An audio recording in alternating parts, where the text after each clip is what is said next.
Oh yeah, I should send out a tweet.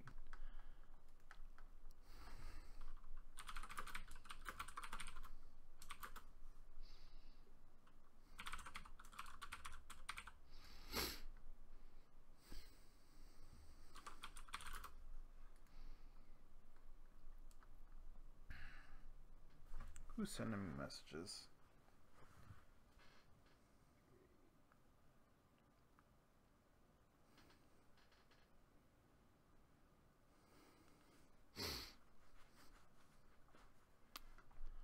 Or I forgot that apparently they did a re-release of Night Trap.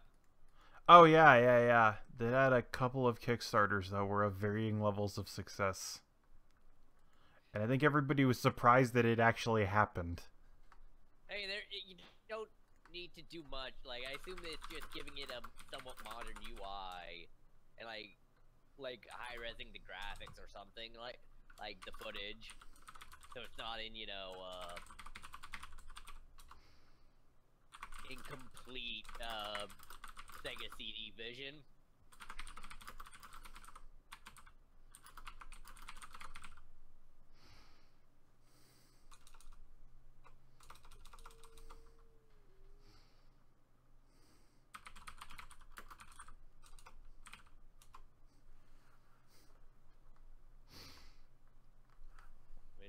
And of course, that's the game that one of the big games that led to the ESRB being established. Yeah, that in Mortal Kombat. Yeah. And also because the person doing the video games overseeing thing was a huge libertarian. I mean, that's why it's the ESRB and not, like, the government. Oh, right, yeah, because that was the whole thing, because the government said, we're going to step in and make a censorship board if you don't fucking self-regulate. Because, like, Sega at the time had a vague rating Yeah, system. so did and for that entire preceding Nintendo's whole thing was, I don't know what the fuck you're talking about, what these Sega guys over here are doing. We're friendly, fucking... Yeah, and that kind of worked in Sega's favor, because they're like, yeah, look at how bloody Mortal Kombat is. That's fucking awesome. Yeah. Whereas, forget about Tim. Whereas, you know, the Nintendo Mortal Kombat had that white blood. Yeah, I had the Nintendo Mortal Kombat. Yeah, me too. I actually kind of liked Sub-Zero's fatality in the Nintendo Mortal Kombat better, because it had something to do with freezing. Whereas in the Sega version, he just rips out your spine. I think he also has like a freezing finisher in...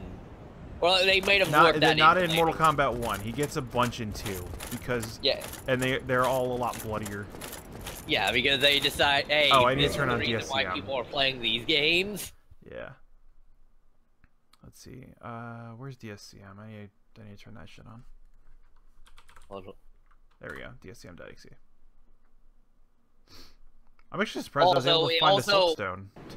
Also, Mortal Kombat 1's Sub-Zero is a different Sub-Zero than the one that's in most of the rest of them. Because that Sub-Zero is the main Sub-Zero's brother who killed, like, Scorpion's family. Right, yeah, that's the one from, oh, okay. That's the one from the Sub-Zero Chronicles.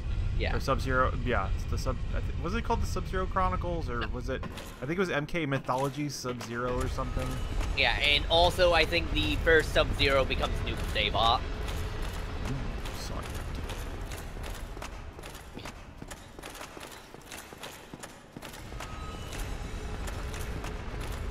I can't believe they let me pick you Noob Sabot. Oh yeah, I wonder if you can do streaming with multiple people in a call. I don't know. Or, I don't even know if is there a way to do conference calls outside of a channel? I don't know. Oh, hi. Oh, by the way, remember the gargoyles? They're back. In Pog form. Oh shit, okay. Mini boss form. In classical Metroidvania style, a boss you fought earlier is now a regular enemy. Yeah. Or I don't even. I barely remember how to. Man, okay. I barely remember how you fight these guys because Sunbro did most of the fighting for me. Well, also before there were two of them, and I don't think this guy can spit fire. I don't think. You can also cut off his tail for an axe if you want it. Shit. Okay. Man, this camera is really fucking.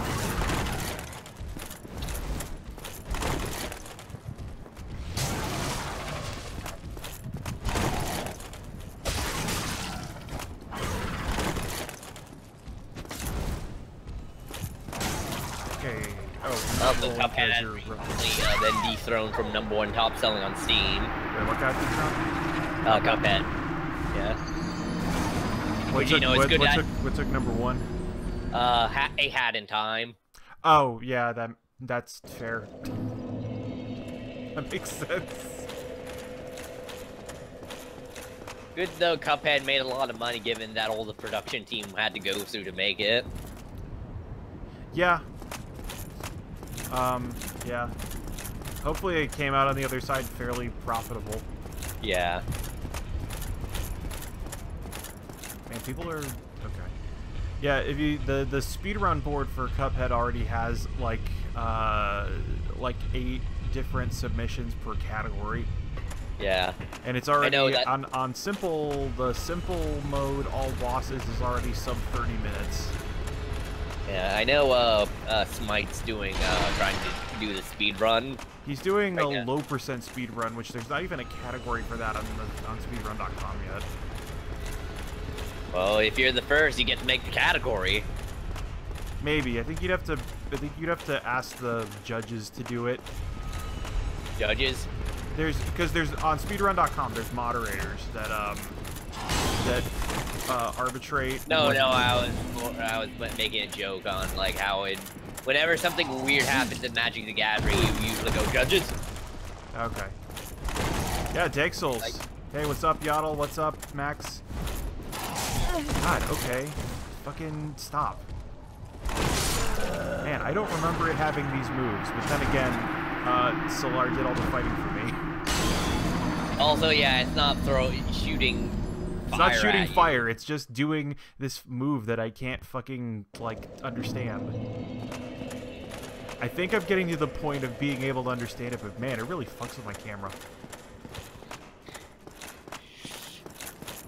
Every day I open palm slam a CD into my Xbox 360. It's Dark Souls, and right then I dare start doing the move.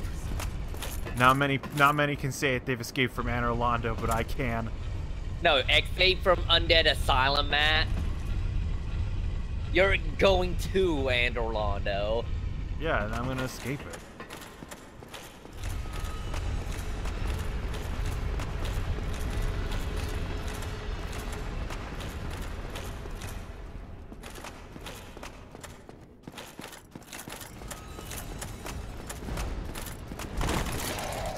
Ah, fuck. Okay. That's not what I was expecting that attack to come in.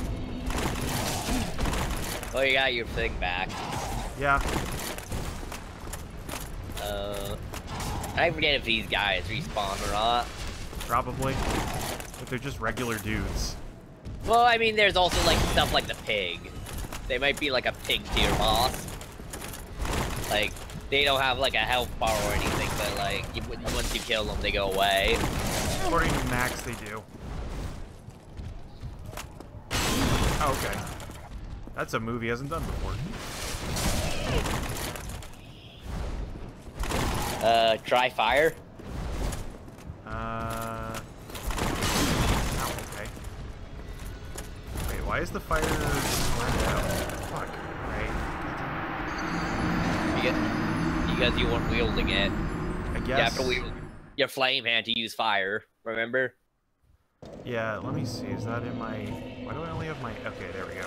Yeah. I have to be done with the animation in order to pull out my fire. Yeah, you gotta put your thing away so you can use this hand of yours that burns with an awesome power. It's telling me to defeat you.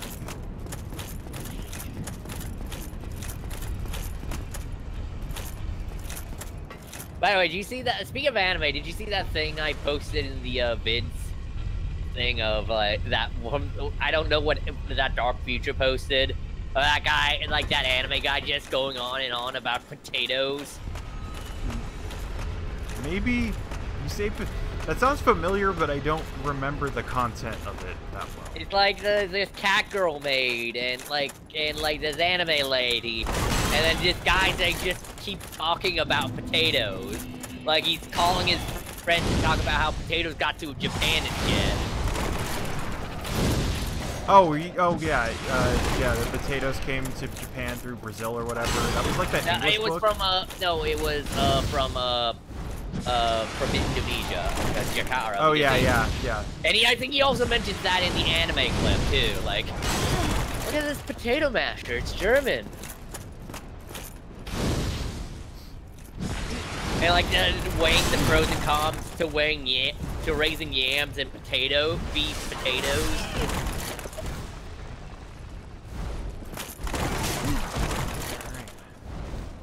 And like the other two characters just walk away as he's rambling on and on about potato. It's like some Neo Yoko shit. Yeah.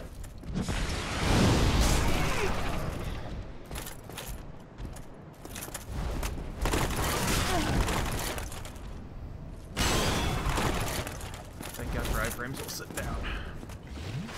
I remember seeing though, yeah, in the demo they were saying like something about multiple video call people. Oh, I can add friends to DM. That's cool. the thing. Try doing that for Max. Get him in here. All right. Group.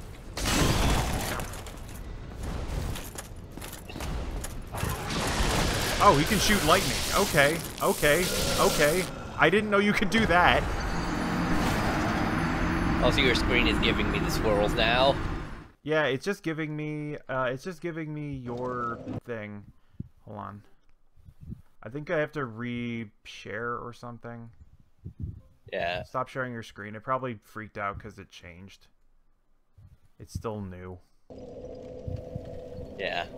So now, yeah, he gets added to the DM, group DM, and he can join anytime he wants. But he can never leave. You know, one of my friends was adamant and argued with people that the lyrics to Hotel California said you can check out you can't check out anytime you like, but you can never leave. And I'm just like, that doesn't make sense, like even syntactically. I mean, it already sounds weird, but like that doesn't even make sense for like the thing they're trying to say. Yeah, and he's like, well, he's like, no, it does, that line doesn't make sense because like you check out and then what are you doing? Well, it's a song about about a heroin addiction. Yeah, and so like in that line it makes sense. Like you can, you can try to leave, but you're never truly gone. Yeah. Okay. Grab. Ah shit! I'm not one down. Ripping me, Tom Petty. Jesus. Okay. Yeah. Man. They named the guy who was like the guru of Ripple Magic after you and JoJo's. The guru Tom Petty. With his assistants Dyer and Straits. Nice. When they met JoJo and Robert O. Speedwagon. Oh yeah. No, sorry, Robert O. Edward Speedwagon. Right, yeah. Okay, looks like they made the... Okay, Jesus. Who founded the Speedwagon Foundation? Wasn't... I thought Speedwagon was his stand. No, Speedwagon was his name. That was before stands. That was when they just named people after... That... Because they didn't name stands after, like, shit until, like... I think it was, I think it's Cream was the first stand named after a song, which was the stand of Vanilla Ice. Oh, hey, I staggered him. But like, yeah, it was just like, people were named after bands and albums and songs and stuff. And now both stands and people are named after stuff.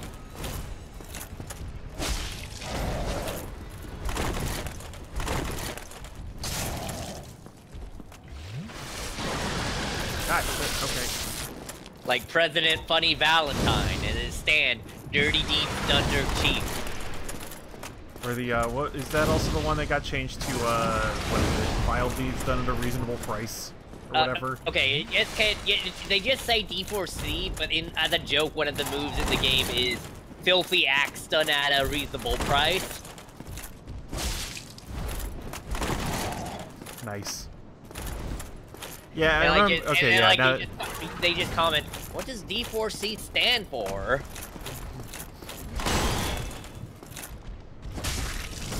I know, also, a thing they had to change is there were two characters named Oingo and Boingo, and so they had to change their name to Hana Zatanna.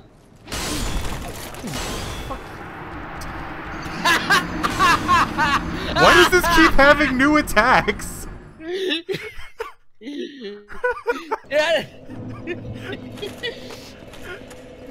I should probably just put my shield away. I'm never using it. Or you could use it to block. Can you block this thing? I'm pretty sure, yeah, it might take your stamina up. Have you tried? I haven't, mostly because it doesn't look like it looks like a guy who's too big, but I guess, like, yeah, but you could block the rock giants, and they're like, yeah. They look like an enemy that would instantly break your guard all the time. You could block frickin' Capra Demon. Well, Capra Demon was like approximately your size, and it had a bunch of attacks that you couldn't block. No, it was like twice your size. Remember? Remember Dog Hill? I remember the dogs. I don't remember much else about that fight. Okay, yeah. Your boss fight. 2 dogs, also featuring Capra Demon as a random enemy in there. Okay, yeah, you can block most of its attacks.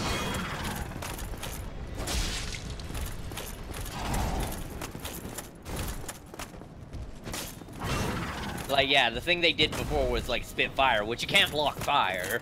Yeah, although this one spits lightning, apparently. And it's the move it does when it gets to half its health.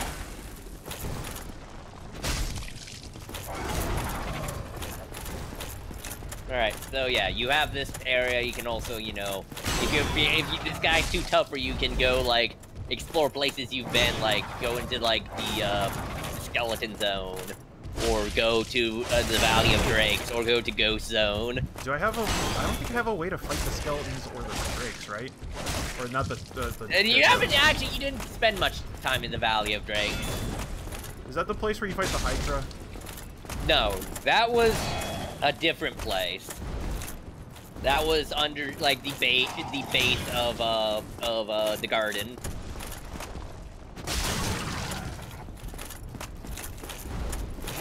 Gotcha. And,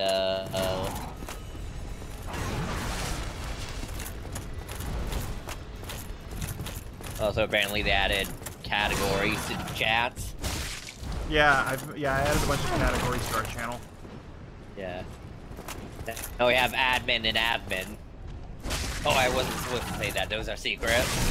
Yeah, everybody. I think people assume that. I assume people know that we have a special channel that's for us coordinating shit. No. We just. There we go. Okay, that's a lot easier when you block. We just gave a guy special permissions for no reason as a joke. Hey, thanks for the host, Blind. Sweet. Be wary of path. Praise the sun. Oh yeah, this one. How do you like a puzzle? Try fall. Try detour. Okay. Yeah, there's a puzzle to get where you need to go next. Can you figure it out? Guess we'll find out. So I'll the first give puzzle you is figuring out what the puzzle is. It's like an augmented reality, or it's like an alternate reality game in that sense. Yeah, we gotta fucking learn knock code. Remember, knocking is the same for C and K.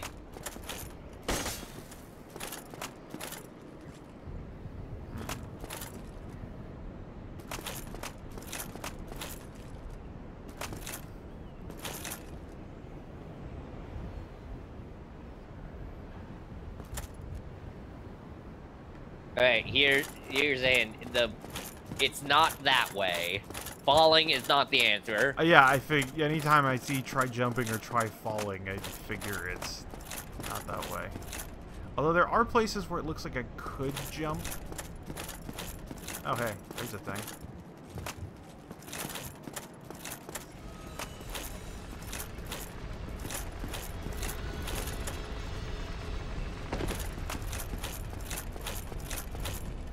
Just ahead.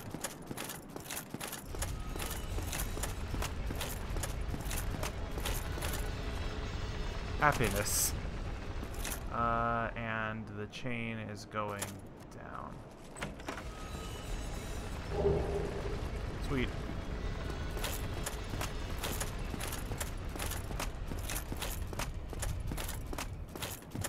Oh hey, and there's a little path.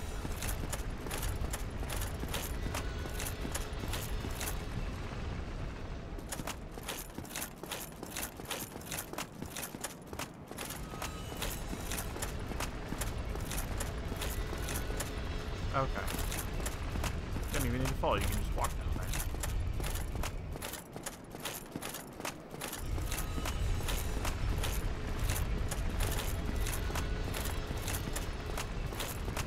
Here's your second hit. Look around you.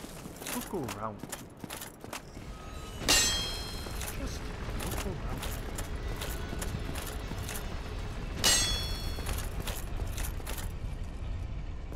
I want to try sometime that thing where they dip the French fry into the egg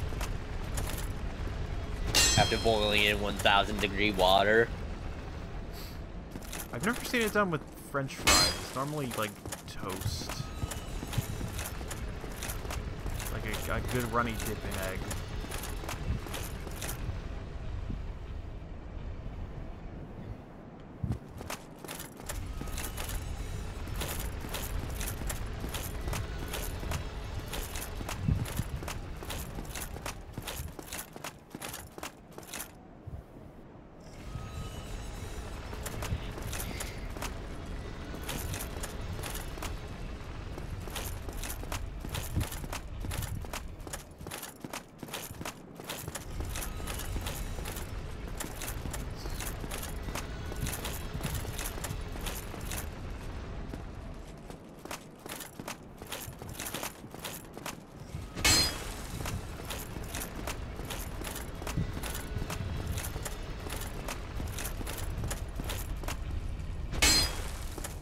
It's not an invisible wall.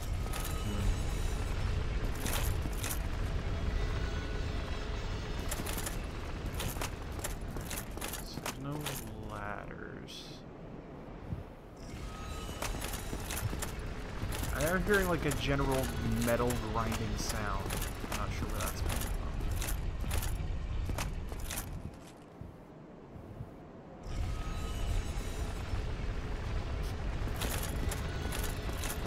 Go check out the other. Let's step away from this tower for a second. See what's up there. Oh, it's the elevator. Okay. Yeah, that makes sense. That makes sense. That makes sense. One more thing. Yeah. Okay. Let's just do. The tower is just a tower. Is over here, which probably doesn't have collision, and also, actually no, it does, because somebody fucking left soapstones on it.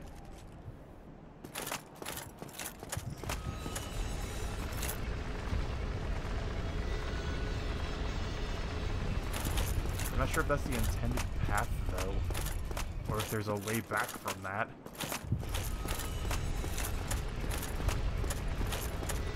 Oh, wait, yeah, you can just walk down here.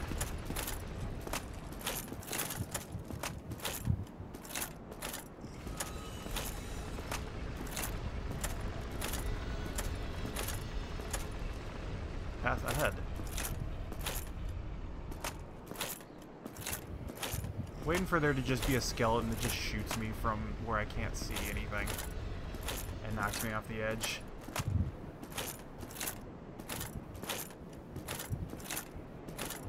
Alright. Congratulations, you solved the puzzle. That is the intended way. Just step through the window. Oh yeah, okay, I remember this area from the speed run, but the runner got there a totally different way.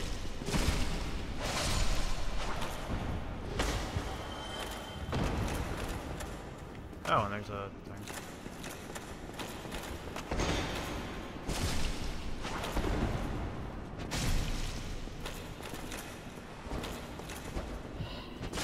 Okay, shit.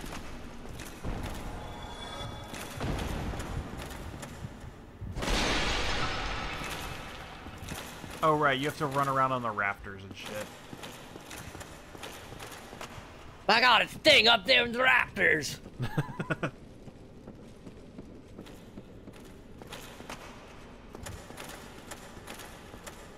See, what you need to do is to scare off enemies by getting a bird to hold them hostage. Preferably something like a magpie. The more comical the bird, the better. That's something that actually happened in TNA. I figured. I figured when you said... Eric Bischoff was held hostage by a magpie to prevent him from interfering in a cage match with lumberjacks. God damn it.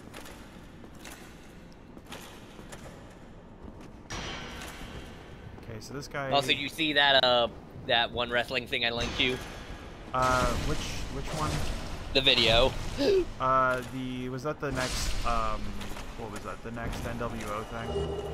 No, it was the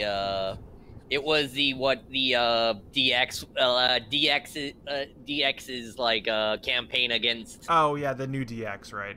I haven't. Oh no, watched... it was the old DX, the original DX. Okay, because the thing was. Oh hey, that's the thing.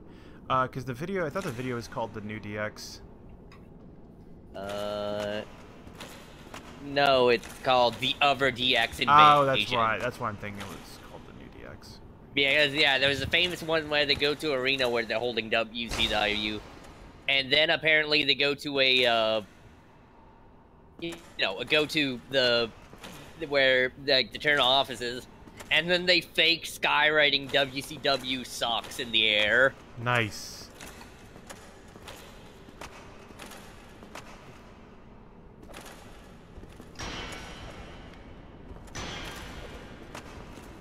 Oh, so you listen to any of those podcasts I linked you? I listened to the one about Heroes of Wrestling. Yeah. Ain't that a program? Yeah, I ended up watching the match with the Iron Sheik. Yeah. And that was something. That was a match that happened. You don't chant USA to it. Yeah, that was... Yeah. I also like that they had the men... Okay. Goodbye. Yeah. Go ahead. But I like that they had the men from Down Under fighting the... like, as the American heroes fighting the... Well, I mean, they were the bushwhackers. They just can't call them the bushwhackers. Yeah, so it doesn't... So they have to acknowledge the fact they're from New Zealand. Oh, that's a bloodstain, okay. Yeah, but they set it up like it was... I mean, that's also what happened when, like, Bret Hart was feuding with Yokozuna. A Canadian representing America versus a Samoan guy pretending to be Japanese.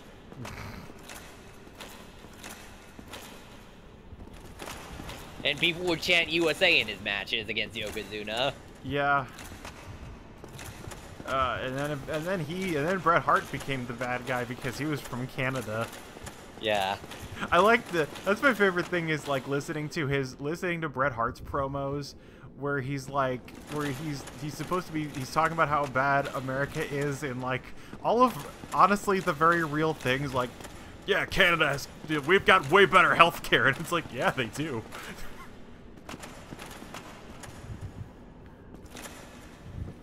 I know when they went to the podcast, you know, the Attitude Era, they also covered the times WWE went to WWF went to England, and like one of them, Vince comes out and just like starts ragging on them for failing their ass in World War II and like bringing up like Pakistani immigration and racial issues at the time. Yeah, that's, oh boy, that's McMahon. And Tiger Ali Singh comes out and... Let's see, how do I get to that chest? Probably have to go around.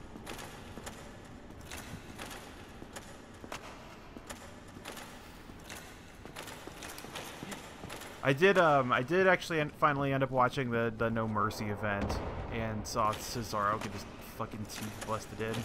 Oh, I didn't know that happened. Yeah, they did there was a throw into a turnbuckle, and Cesaro, and I guess it went wrong, and Cesaro fucking hit his face into the top of the support post or whatever. And like the rest of the match, there's just blood. Like, I don't know why he's a fucking trooper for doing the rest of the match, because there is blood like all over his face. And when you look, you see he's like missing his he's missing his front two teeth. Because yeah, front teeth are often a casualty of the wrestle. Yeah, and so you can see he's missing his. Although they didn't get knocked out, they just got like hit in such a way that they bent. Oh hi, that they like bent inwards. So they're still connected, and so you can see them as the match goes on because they're just there. They're just loose and kind of flapping around. But yeah, I know one wrestler. For Christmas thing, he let people purchase some of his fake teeth, and after that he stopped wearing them in matches and stuff. Huh. Oh, interesting. Yeah, I know Mick Foley's missing some teeth because of. Yeah, that was when the friend I was watching it with was like, oh man, he got the Mick Foley treatment. Listen, Mick Foley's missing an ear. It's not that surprising he's also missing teeth. Yeah. No, he's been in the old school the old school wrestling days. Not the old school wrestling, the beginnings of death matches, the old school death matches.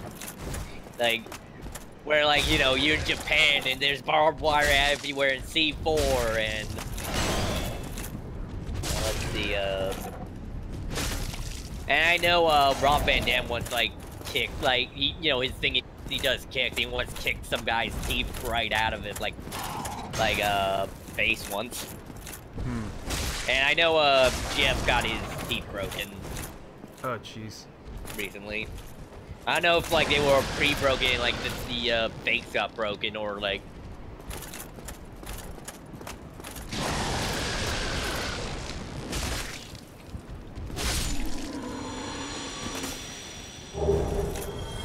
Oh, you got the gargoyle halberd. Oh yeah, I bet I still have the fucking ring equipped.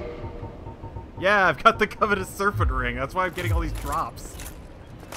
Sick drops, yo. I should see what the ring is like, or these weapons are like. Yeah. Oh yeah, I also have I'm still saving up for the King Dragon Great Axe, which I can get I don't soon. think it was shoot C4, but it was still some type of explosive, that would go off. What is banishment cattle? Oh, that's a magic thing.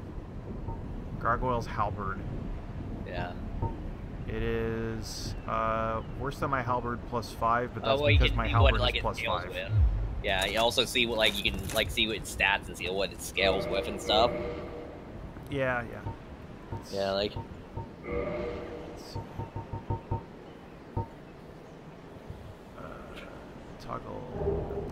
Toggle display. Yeah, there we go. 115. It is. It has better scaling with Dexterity less with strength. Okay. Actually, I should see what my other weapons are. But his strength requirements aren't that high, you know, for one-handing. Yeah, I mean, it's a halberd, so it's like the other halberd, I guess. Let's see, because it needs... Actually, yeah, it's got the same stats as the other halberd. Should actually see the... Oh, the... Well, the crystal one is the one that breaks. Easy. Oh, yeah. So it's got... But it's got the same stats as my halberd plus 5 as well. Yeah. Then, so, yeah, and that's at the base level, so you can assume it's a better halberd if you upgraded it. Yeah. I just gotta go... I need to buy the upgrade kit at some point so I can get basic ass upgrades.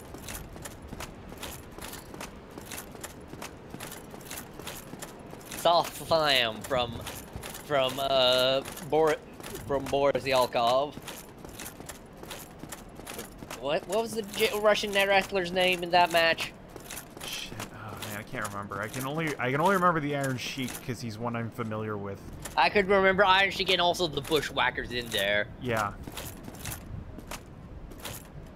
Be wary of sorrow. With the singing and the quote-unquote soft slam. Contraption does not move.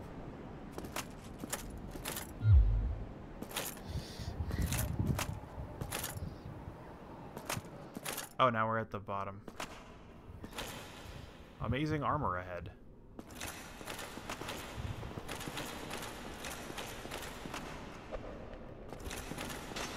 Ah, there you are. Ooh, they have a faster recovery rate than my swing.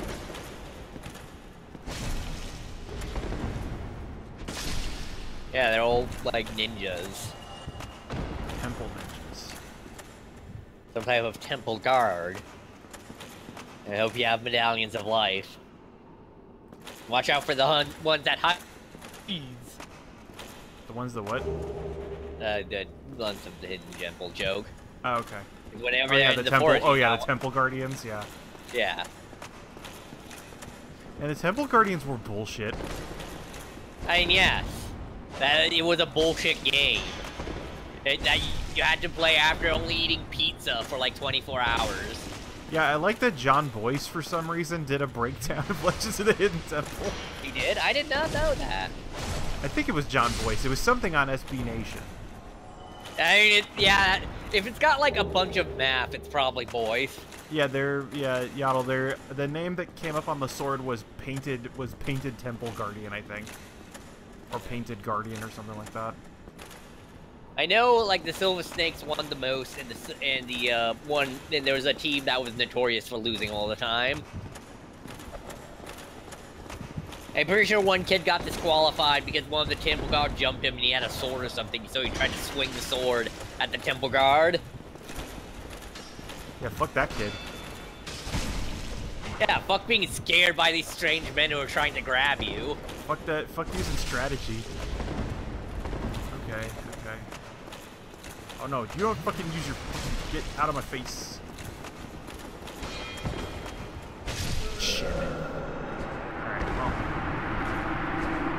Let's see, I just gotta try and pull them one at a time, because fighting two of them is a pain in the ass. Also, you were searching for various items, like the golden chains of Zenobia, or the mush pat of Johnny Appleseed, or...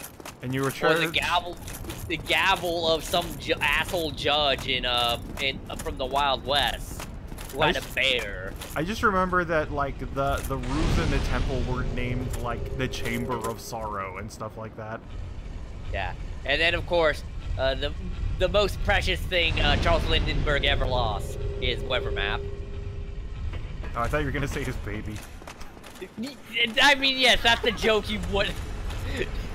That's the joke, Matt. That is the most precious thing he ever lost. Alright, there we go. Yeah, the gargoyles you kill don't come back. Or at least the first one doesn't. There might be... I think the second one's waiting over there, but that might just be a dais. God, that was a really... It just also reminds me of a fucking really bad line from Jack Horseman. What's that?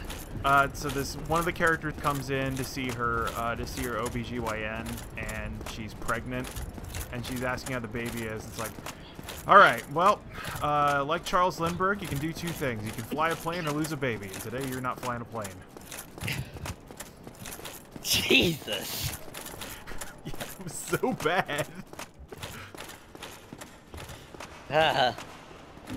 Baby shoes never worn. Oh, hi. I mean, I hear that stuff is harder on the woman than it is the man. But we should also move past and heal. Yeah, thoughts and prayers, thoughts and prayers. Let's see if we can pull one at a time. So, do you think Tim Buckley is now, like, because Lost has been done so many ways and so many times, he's like a legit artist? Like, he's legit relevant because he's inspired a movement? Yeah! I mean, Lost can now be abstracted to its basis parts and people still know what it is. Yeah, that's true. You can just get, like a cross with, like, four, Yeah, it's just the lines. It's been abstracted to its simplest concept. Yeah. Lost is in a new era of fucking Dadaism. And I don't think there's ever been some, like, any artistic movement that's been so famous as a joke. Yeah, no, that's just the fucking. This is the fucking renaissance of the aughts. Or I guess the teens. The teen renaissance. Coming soon to Nickelodeon. Teen Renaissance. Alright, fuck. It's like the Renaissance for teens.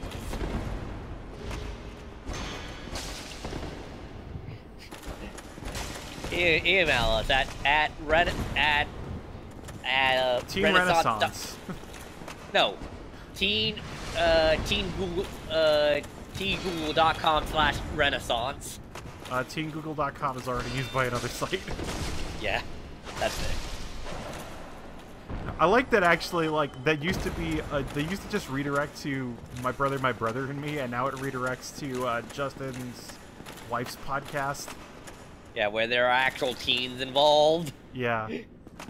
No one expected, because he bought it as a goof, as Justin tends to do. Yeah. Sometimes I know, He also bought that fucking Olive Garden pasta pass as a joke. I know someone... And then suddenly realized he bought a $100 thing for pasta.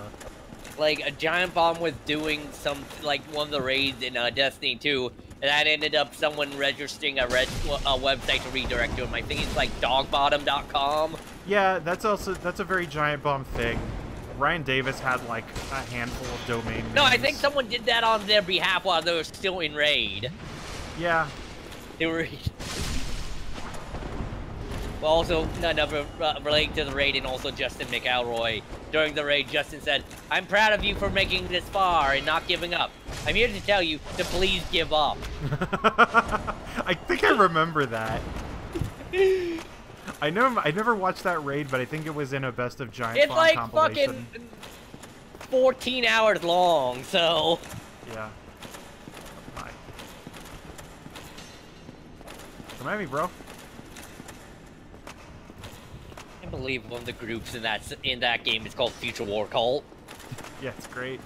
Is that like the canon name? Like that's like it's not like Eve where you can. I've never heard any other definition of FWC. It is Future War Cult. Yeah, is like because that's like it's not like Eve where players can make like team names, right? No, there are three. There's Dead Orbit, who are the Space Goths, Future War Cult, and then you got the space guys who want into their grand plan is to establish an unimpeachable executive and disband the democracy. Fucking man. Like, it's a 7-step plan, and the 7th step involves the word unimpeachable. Man, sometimes video games are good. Some days I realize video games were not a mistake.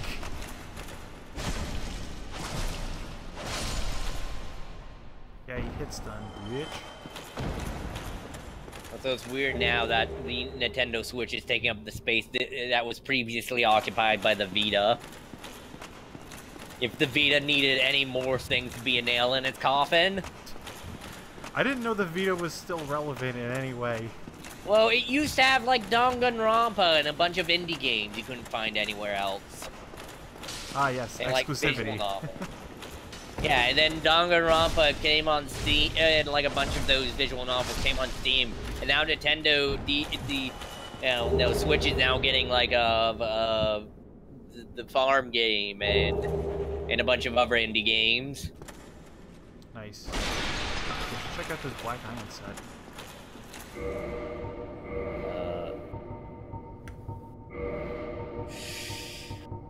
I'm just gonna sit here in my inventory. Stardew Valley, yeah. Stardew Valley's on the Switch now, and... Oh, yeah! Holy shit, that's really heavy, actually. And they have, like, that indie golf game that's, like, a homage to the like, the Game Boy and Game Boy Advance Mario Golf games. Oh, yeah, yeah. Golf Island, I think? Yeah. Or something. I can't... Golf Story, that's what it's called. Yeah, Golf Story. What's my current encumbrance right now? I can get up to 33 and a half, so I actually can't equip any of this stuff without changing out my rest of my loadout.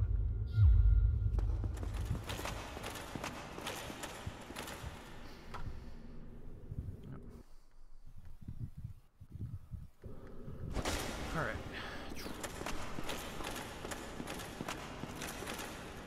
Oh, that's where they called the Painting Guardians.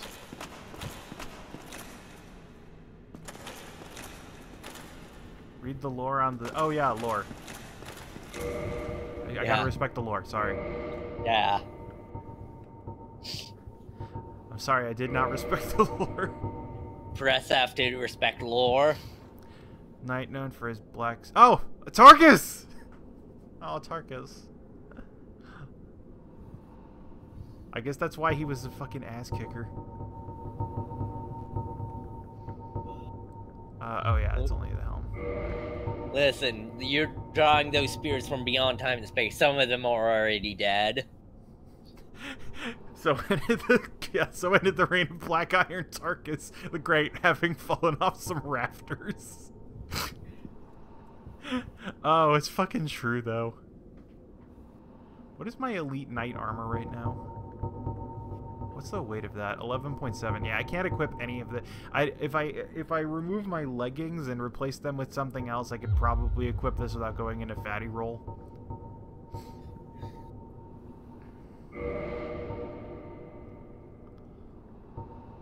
Also, you see that thing I posted from the new Dragon Ball? I saw you posted it. I haven't checked it out yet. It features Goku going through bursting through someone's wall like the Kool-Aid Man. Built of a special black iron and terribly heavy and unwieldy to all but Tarkus himself. Oh, Tarkus.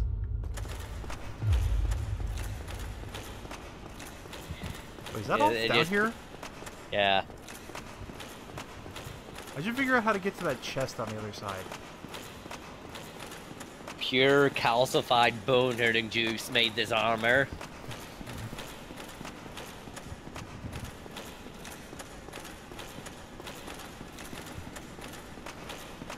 And thus we, oh right, there's still this thing I can't activate yet.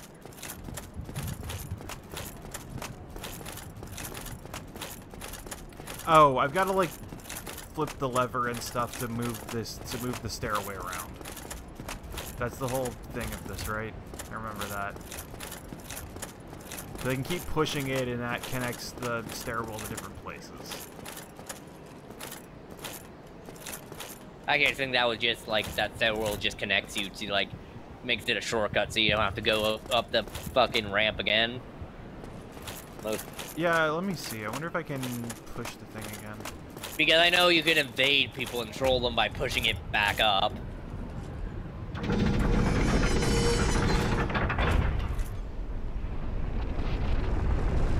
Oh, it goes down further.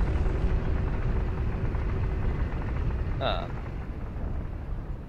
Hey, that connects to something. But not on the other side.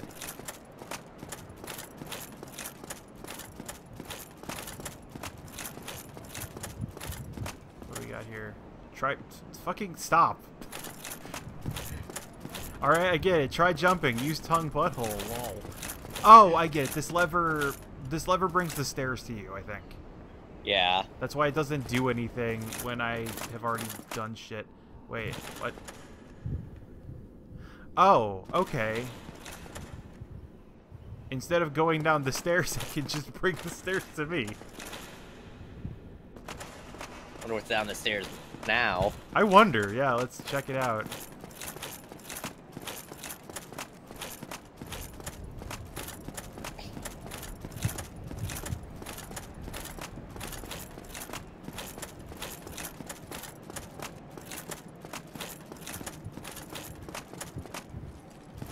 Oh, there's stuff. Oh, wait, bonfire ahead. Nice. Oh, wow, yeah, it's just right there.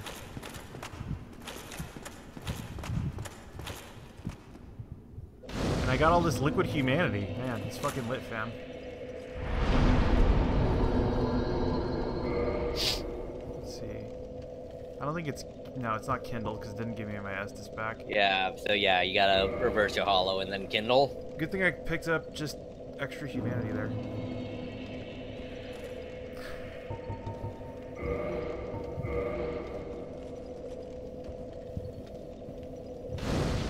Oh yeah, I should see if I can level up. Nope, I need another 2,000 souls.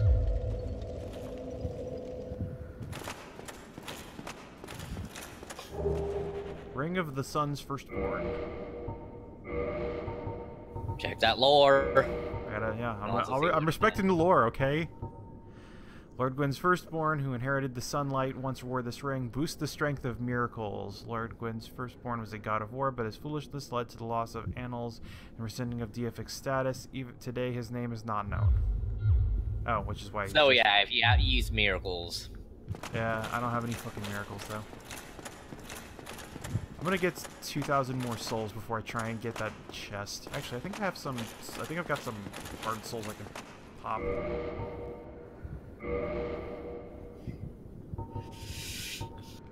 Where my hard souls at? This is where the real hard souls begins. This is where the real Cuphead begins.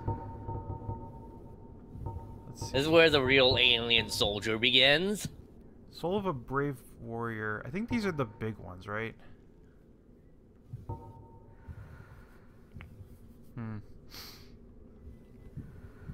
Let's see. Dark Spirit Zakava has invaded. Oh no. Oh yeah, because I'm like alive. Now question, is that a person or an NPC? I don't know. I'm just gonna assume it's Max. I just always assume they're Max. Now, where's he hanging out at is the next question. Because this place, like you were saying, is just full of asshole places to hang out. Only stupid assholes sit in this box.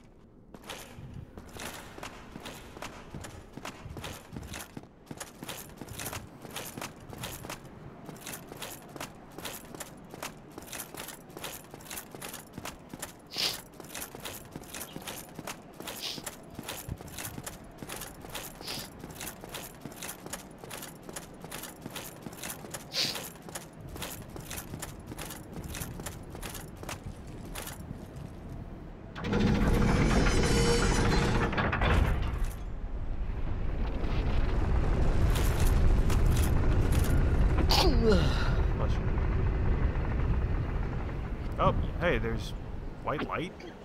That... Wait, what the fuck? but I went back up. Why is there white light there now?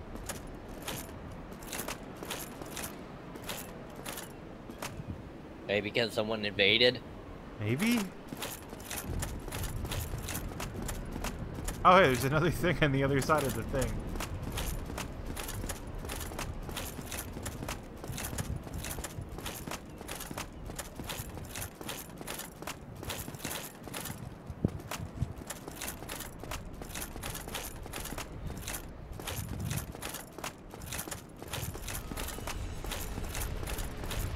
Oh, I can't. Okay.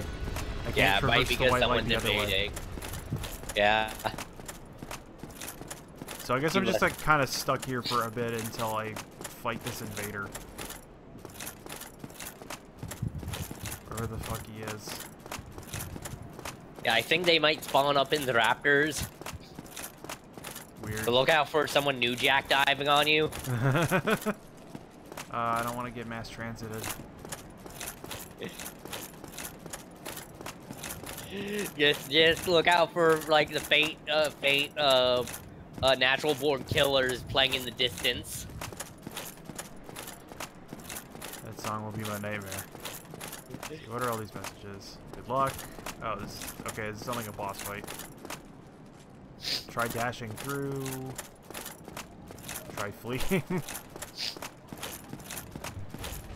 Oh, it's these boys.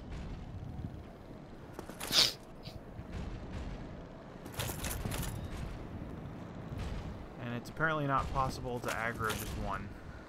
Although I just did, so I guess you can.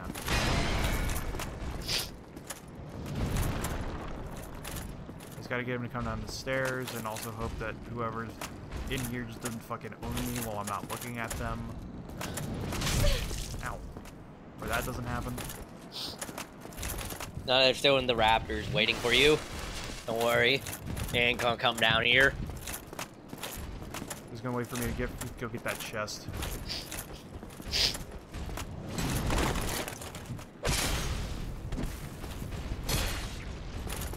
Oh, there's a bunch of these boys, huh? I only saw the two.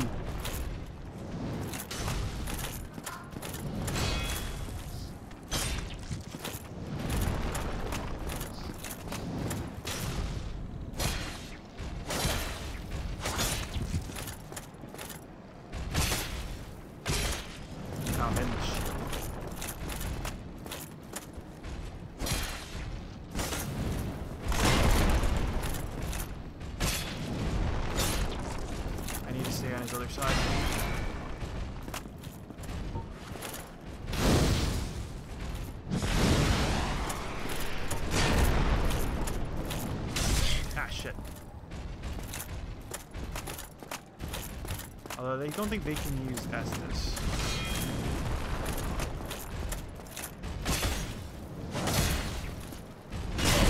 Shit. Okay. Okay. Speaking of Estus, though, I need to use that shit badly.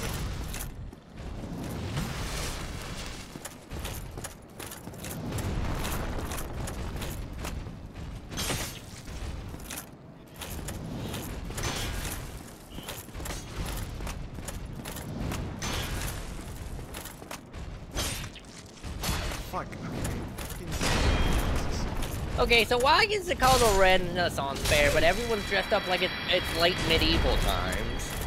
Because medieval times was already taken.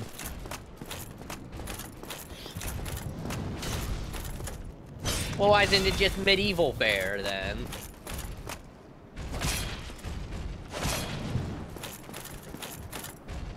You know, that's a good question. They should really talk franchise rights better.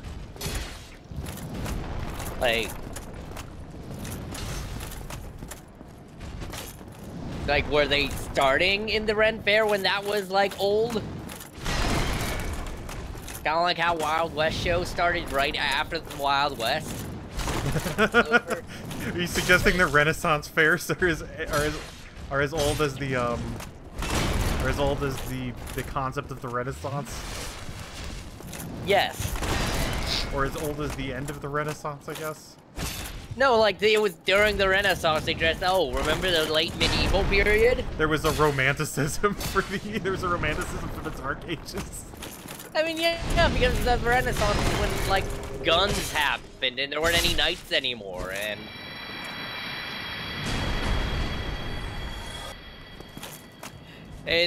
no one found any dragons, so... Speaking... Oh, those are like imps or something.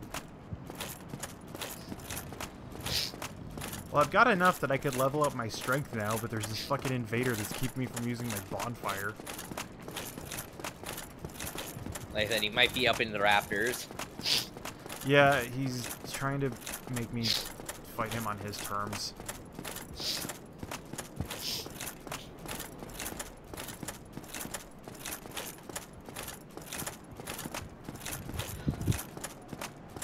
They apparently don't got that...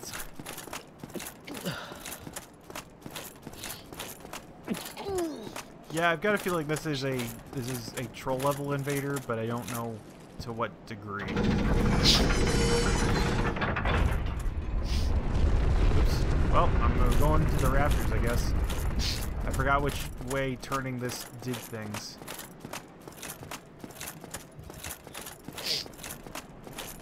Yeah, gone Sting, wearing a Sting mask. It's the best swerve.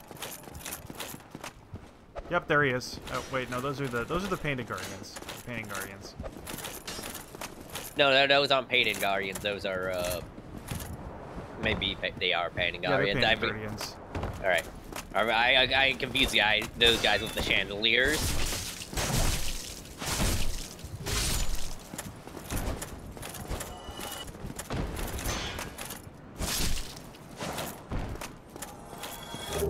Well, if they're gonna try and use range, you got a bunch of throwing knives. Yeah, I don't really have a great dex score, but I do have a shit ton of ammo. Me and a bunch of guys are going to Antarctica. I'm going to Antarctica with 900 throwing knives. Oh, there. Okay, that's a dude. That's not the invader, but that's a dude. For some reason now I'm beating the hell out of their recovery animation. Maybe they have low poise. Maybe, but they were able to recover even though they were stun locked before. Also, the thing that surprised me, I was able to stagger the giants when I was hitting them.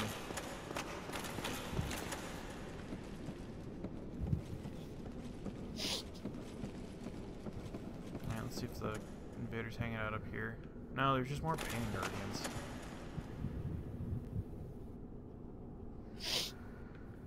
I don't know where this dude is. He's just chilling.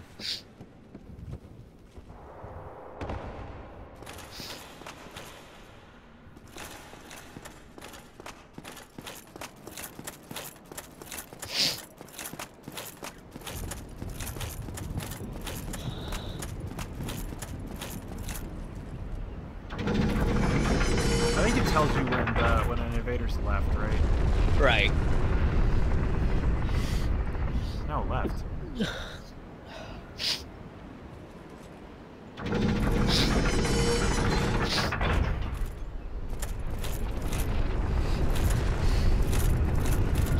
Oh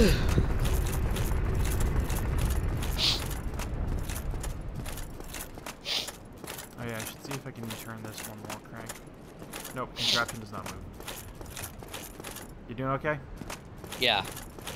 Sorry you didn't have a rigger, steam flogger floss to assemble a contraption. Hmm? It is a very... Oh, wait, what? It's a very obscure magic joke. Ah, okay. I thought you were making a mousetrap reference. You remember the fun contraption? It's mousetrap? The game no one ever played correctly because they just wanted to make a mousetrap. Yeah. That's the thing. When you're supposed to build the mousetrap when you hit the build a mousetrap square. Well, you know, you hit square, then you assemble this mousetrap piece by piece. Yeah, every time you hit the square, every time you hit the gear square, I think, you put another piece on the mousetrap. I vaguely remember how you're supposed to play it. I just...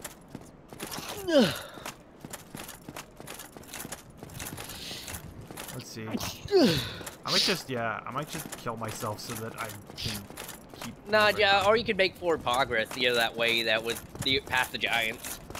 Yeah, I'll see if I can move on somewhere. I just want to spend these souls and be able to use my Great Dragon Axe. You mean your gaping dragon axe? Yeah, the Gaping Dragon Great Axe.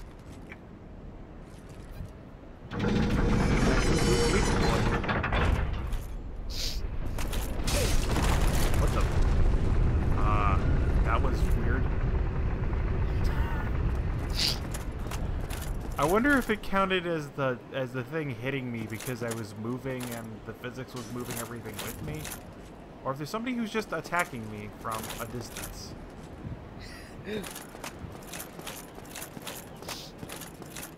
I think there might be somebody stuck in the stairwell.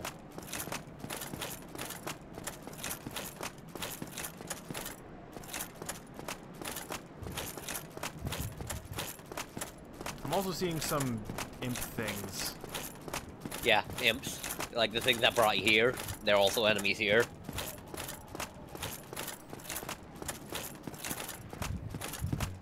Ah yes, as per the theme song, suicide is painless. But in this case, it does not bring on many changes.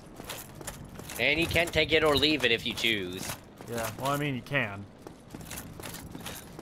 I just keep saying need you, man. Weakness, eliminating one at a time. Alright, this is right where the gauntlet is.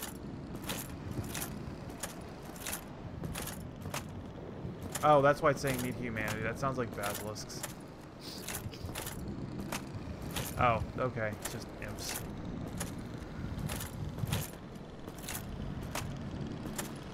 Come on. Maybe use your throwing dagger to kite them? Yeah, or I could do this. Fire is like a dagger. Oh, I don't have enough range. Alright, one sec. Oh, you got daggers equipped. Do I? Oh, they're Yeah. they're consumable. Okay. Yeah. Like black fire bombs. Fireballs. Hi. Dark fire bombs. The most Hello. dangerous force known to man.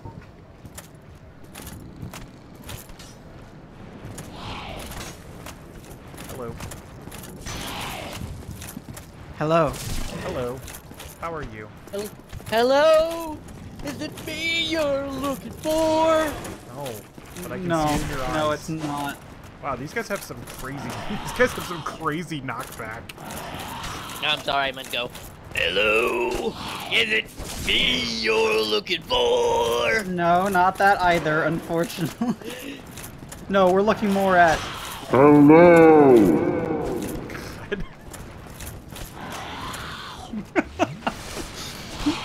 You know, having a soundboard is an awesome power that I completely abuse consistently. I mean, why not? That's the point of having a soundboard. Really, it is, though.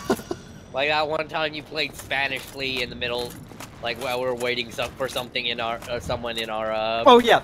Since I'm not part of that game, there was no way I was going to, like, use cues while you were actually playing the game. But as long as you were waiting, I don't give a shit. I mean, your Spanish Flea is a good theme for waiting for something. Exactly, right? Oh, having a time with one of the imps. Or Getting talking pimped about on. potatoes. Gotta pimp him right back. Okay, that's why he's hurting me through my shield, because his Max, thing did does Yeah, you they see have the thing that Dark Future posted about that anime who just wants to keep talking about potatoes? I saw you post it, and I fucking loved it. That was incredibly good. So I'll give you one tiny hint with these boys, Matt, is that they have an extremely low stagger point. Yeah, I know. Like, you can just fucking go ham on The them. problem is that they have like crazy knockback, and unless I get them in a corner, it's hard to just combo them. I mean, honestly, either getting your stats up, two-handing it, or just doing anything that makes you do either more reach or more damage just kind of makes it okay. I mean, the only thing that gives me more reach is switching to my halberd, which I guess I could do. I mean, yeah, it's not like it's a bad idea. Good old point sticks. Or, you know, your lightning spear, you also have that. The lightning spear actually does less damage than my halberd at this point because everything's scaled with my Oh, did you scale upgrades. enough? Did you put in enough? I almost have enough. Actual I almost have enough points to use the gaping dragon great axe. Yeah. Then you might want to start investing in some strength weapons. Like I don't think the halberd's really a heavy strength weapon scaling. Yeah. No, He it's a also dexterity got weapon. He also got a halberd off the yeah. He Off also the got gargoyle, but that does less damage. Yeah. Did you cut off this gargoyle's tail? No. I tried Damn. to, but they're just a pain in the ass and they maneuver like crazy.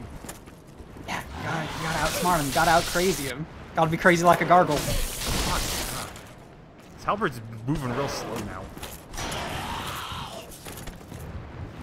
I mean, it always did. It just feels more clear now.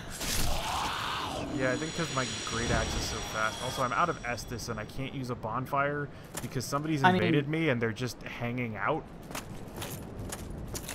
Weird. I mean, there's a couple fixes to that, but yeah, I don't have a The only clear one that I've considered so far is just jumping off a ledge. I mean, you can just disconnect, like, quit the game, and it doesn't penalize you. Yeah, that's true. But does it auto save if you don't go to the bonfire? Yeah. Yeah, no, the game auto saves all the time. Like, Okay, to make I'll sure just like quit cheat the then. game in most ways. Oh wow, it even turns off that? I guess you can like Alt F4 quit. Fuck, I didn't know it turned off that quit though. It really doesn't want you getting out of it. All It makes sense. Yeah. Well, like, yeah, the problem is like when people do shit like this, when they just don't They just show up camp. and then don't leave. Yeah. Like that's the inherent problem with doing this game. Where's He's the probably spawn waiting for point you to in get to here? some of Is the it- dingo traps. Depending on where you were in the area, it's right after the notorious bit. Yeah, I went to the rafters because I figured they'd be figured they'd be camping that and waiting for me, but they're not even Well, up there. They would have had to run past you because the spawn points, whenever is between two fog gates at any given point in time, right? That's where. Yeah, but the thing spawn was points they invaded just as I used the bonfire because I had to restore humanity to kindle the bonfire. So it's possible they could be over there, but they're not. So I don't know where the fuck they are. I'm gonna Alt F4 and get back in. Yeah, I mean, again, this is an unfortunate thing that can happen. Like, being a dick is a legitimate good strategy that I advise when playing Dark Souls. Being a dick who doesn't actually fight the person is awful. Don't do that. There's a difference between being a dick and being inconsiderate. Being a dick and wasting someone's time. Exactly, that's the thing. Actively wasting someone's time is bad. Like, having, like, a Mexican standoff, that's fine. But doing the thing where you're just not gonna show up, no, that's bad. Okay, yeah, it also got mad because I Alt F4'd. Yeah, but it auto-saves frequently enough that I don't think it does anything. It just Hopefully. like, don't do that. We'll see.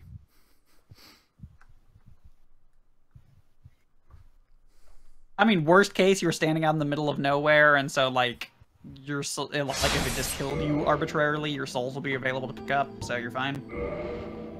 Because the game saves constantly. Mm-hmm. Like, that's not a thing that matters if you crash Okay, out yeah, or I what. just put Yeah, it see, here. here you go. I think I know why I'm moving slowly. I think the halberd weighs too much. Yeah, I'm over encumbrance. Or I'm over half encumbrance, that's why I'm moving slow. So, yeah, you can get a number of decent strength weapons at this point in time. You'll probably want to beat this area so you can get, like, as we mentioned before, you'll get the warp after this. Yeah. Then we can point you out to some things that would really help you out, because you'll be able more easily to maneuver. The one thing I am sad though, by getting the warp, he's not going to see the thing that lurks in the shadow. It gives you some deep lore. Yeah, like, that's miserable to do. Yeah, we can explain it to him when he gets there. Yeah, you don't do that your first run. Yeah. Even we'll with talk you someone about- talking to you, you don't do it your first run. Yeah, yeah. You will tell you about the dark stalker later. It sucks. Also, it's weird It's to watch cool. your character move. It just with- sucks to get. I was You have to moving- know like what you're doing to get to it first. Gotcha.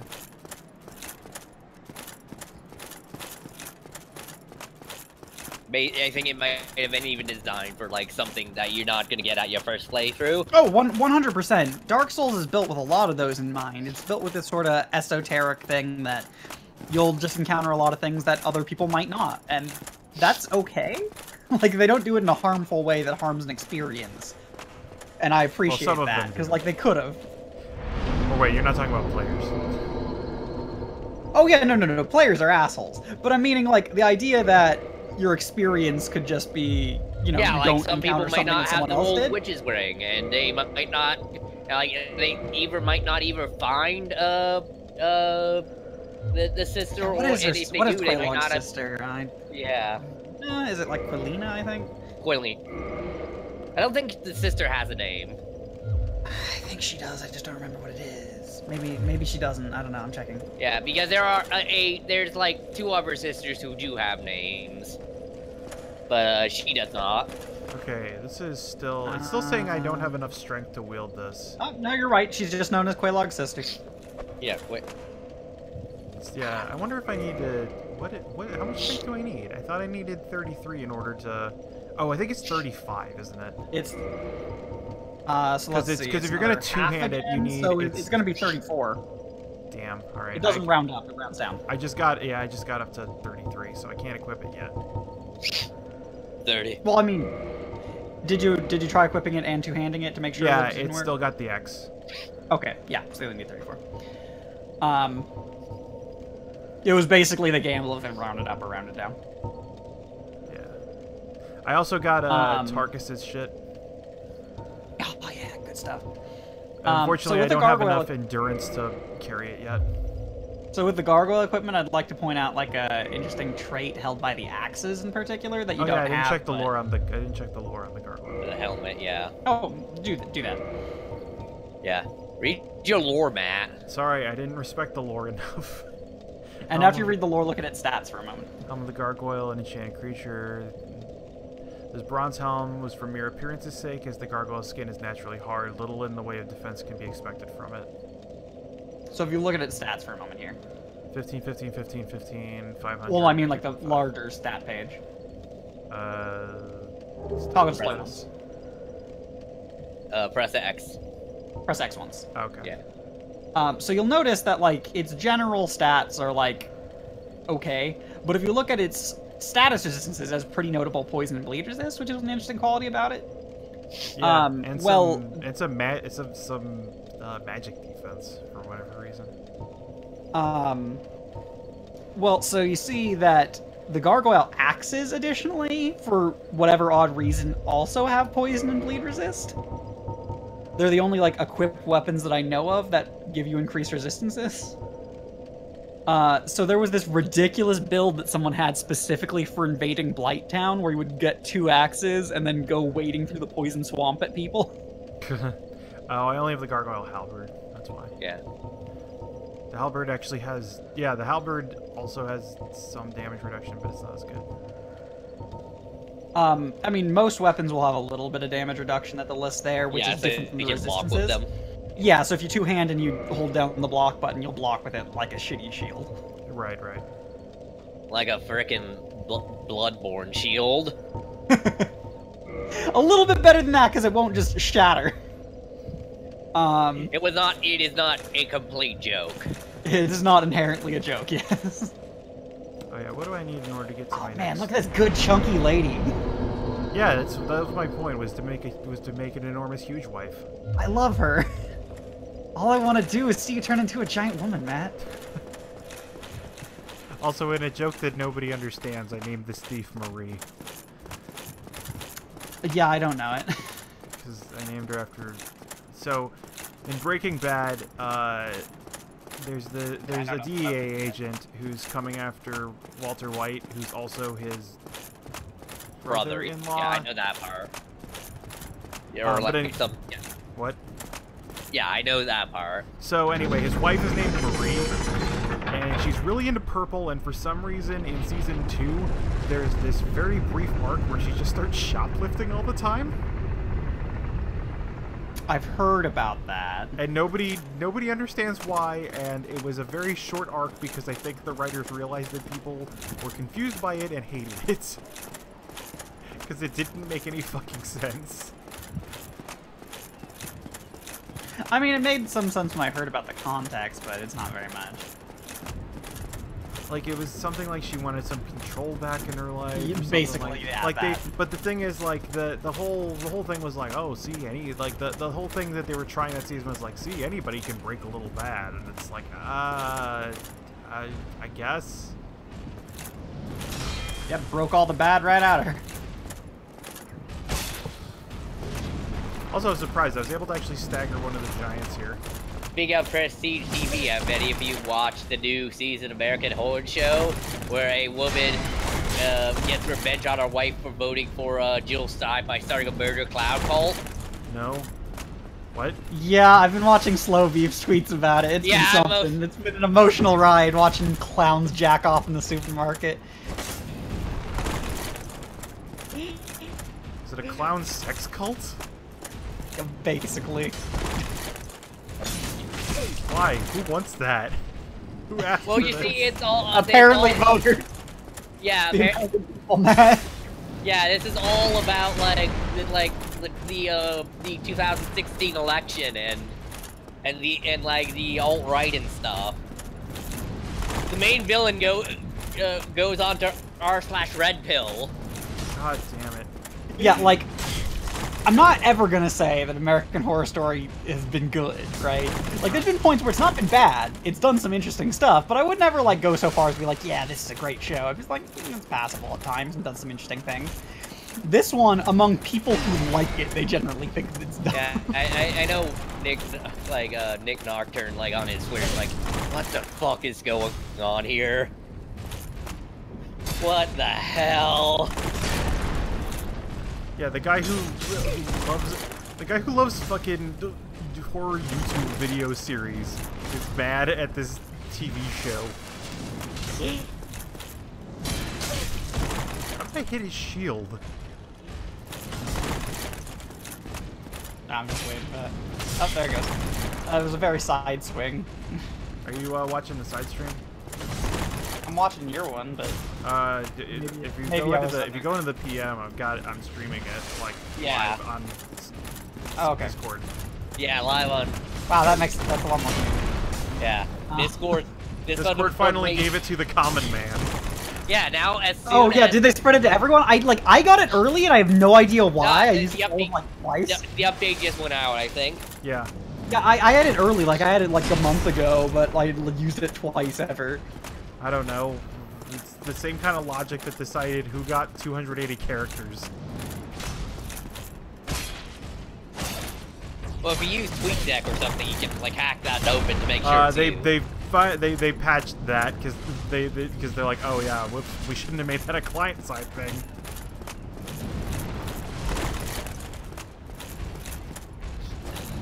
Yes, because Twitter is a quality platform. So, definitely some memes need to be done to increase your damage potency here, because... Well, I'm still using a +5 weapon in this section. Yeah, that doesn't help.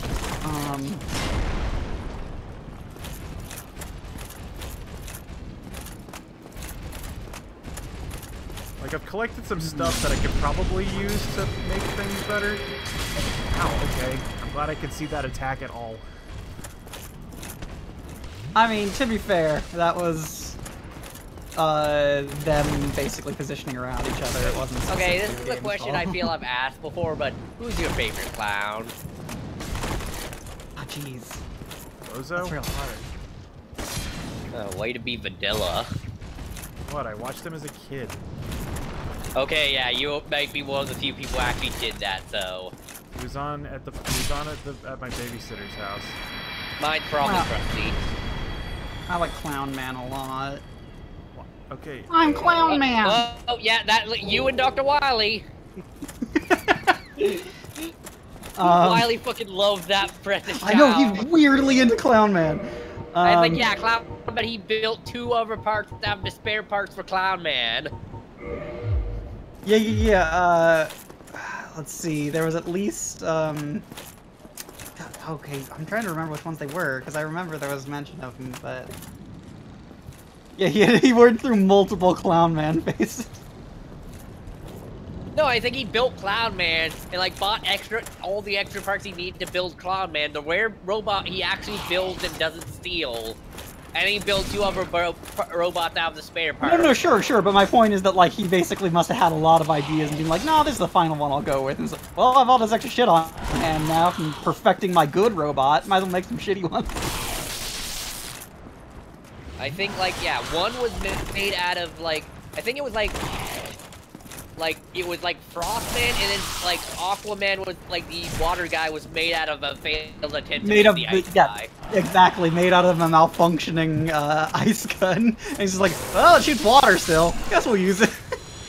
Oh, I just wanted I the. love how much of a failure Aquaman is. I wanted that to be the through line is that all of the robot masters are failed attempts to make Clown Man. Oh. That would have been so good. Holy shit. Holy fuck, that would have been incredibly my aesthetic. Because before the like the modern remakes, like Mega Man 8 was the last one, right? Because Mega Man 9 was on the PS3. There was Mega Man and Bass, which was like a one that was on the Super NES, but used the graphics from the Mega Man. Yeah, from 8. the PlayStation ones. Yeah. It was like because it was made for be more kid friendly, and like the producers thought like not everyone has a PS2, a PS1 yet. So despite these idiots having wings, yeah, one of them can't fly. Yeah, one of them fucking suicided like an idiot. Yeah, they do that back jump to try and get like put space between you. That was the thing that it's not surprised good me when for I was them. fighting the gargoyles was that they I think they have invisible walls that they can't jump over. Because I was really expecting one to just jump off the bridge. And Yeah, die. I mean, I think they anticipated that for boss battles and didn't want that to be a way for that. But they didn't do it for Taurus Iron Demon. Golem. Taurus Demon can. Iron Golem either. Also, Taurus yeah. Demon is unlikely. It can happen, but it's not something that generally happens just in like by accident. You normally have to force it. I mean, I got it to happen totally by I know. accident. I would have gotten. I know owned in you that did. fight. You're a special case, man. Good job. Whereas, yeah, Whereas the gargoyles do a lot of flippy shit, so they're expecting them to exactly. accidentally jump off They the knew edge. they were gonna flip all over the fucking place. The gargoyles are also based on the man-eater fight from if you run and jump right at that corner. The gargoyles are based on the man-eater fight from Demon Souls, which had it flying outside the arena to begin with. So I think they had ideas about that and just went with something slightly different for this one. So on the subject on Jock the Wily being bad at making robots, that's also the entire point of Mega Man 2. Right, yeah. Because in Mega Well, Man because he 1, wanted to show how good he was, so he made a robot out of wood. yeah. I mean, isn't it kind of the point of every Mega Man except for X that he's No, just kind of every bad at other making Mega Man, robots he compared to steals the Mega Man? robots. He doesn't make the robots, he steals the robots and reprograms them. Isn't that still about him being bad at making robots though? Because he had to steal them rather than make them because he's Yes, shit. I mean, I guess, yeah. He had to make a fake fighting tournament to get a bunch of international robots from around the country. And he still can't beat Mega Man. I think maybe all the ones in form might have been made by Dr. Cossack, who, you know, he was holding his daughter hostage to be a bad guy. Mega Man 9, I know they were like, oh, he gave them a deal because they were all going to be, the robots in 9 were all going to be decommissioned. And then he framed Dr. Light. Oh, gotta get back there now. Yeah, but yeah, so, you know, Woodman has the most obvious flaw being made of wood. Yeah, it's problematic. Airman was an experiment with a like, humanoid design, and he can't move around good. Which is why he doesn't really move in his boss fight. Bubble Man, his buoyancy is fucked up, which is why he moves around in his fight the way he does. And then, Metal Man's weak to his own weapon. Not only that, also weak to the Mega Buster. Yeah, that's why people fight him first in addition to his weapon. In addition to also having the best weapon in the game. Yeah, in addition to having the Buster for Mega Man 2. You know, but so yeah, like the only really successful robot he ever made was Zero. Yes, and that was, and Zero caused And it still didn't that. work out. Yeah. Like, And it I just- have think he stole fucking, he made Zero by stealing, like, finding, like, frickin' Mega Man X buried halfway buried in Dr. Light's backyard, or maybe like the failed attempts at Mega Man X buried on Dr. Light's backyard, and decide, oh, I'll do this one right. Fuck you! I'm taking your idea. I don't need to keep him. I don't need to keep him in stasis for 30 years. I know in Mega Man 6 they had one robot whose entire thing was he was designed based on 0 instead of X, like all the other robots are. Also, Matt, I don't know how much damage it does, but if any area, like, if anything gets solved a little bit by using fireballs, feel free to use them. They're not, you know, true consumables, and, like, it helps you at all. Yeah, they're not great, because my, I don't remember what stat they're based on. They're not based on any stat, actually. Pyromancy in this game is a special thing, and you can't still get blocked by their shields, unfortunately. Pyromancy in this game is not based on any stat, except for, universally, if you get your dexterity high enough, all casting is slightly faster. But beyond that, pyromancy is entirely based on upgrading your pyromancy blade. It's based on money. Yeah, basically. It's based off opulence. Which is relevant because it's like an incredibly good weapon in Soul Level 1 runs, because you never have to level up. Yeah, also, right. So the only thing that starts at Soul Level 1 is the Pyromancer. Yeah, it's the Pyromancer. Okay, nice. I thought you were gonna stay up there. You always go back whenever I try to bait you. Bless you. Why do I always get the gun dream? It's a special moment for all of us.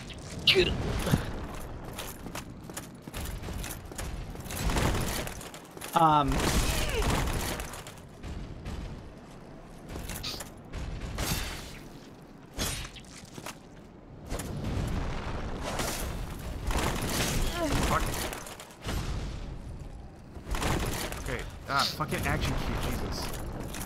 Accidentally just aggroed the other big boy. I just feel like I'm gonna be sneezing and sniffing forever. Yeah, it's been happening for a while now. I don't know why. I believe in you. Maybe I'm allergic to something in my room. Yourself. Dun dun dun. Yeah, I don't know how much, like, you're saying damage was a problem. I don't know how much damage I should be doing for this part of the game. About twice what you're doing.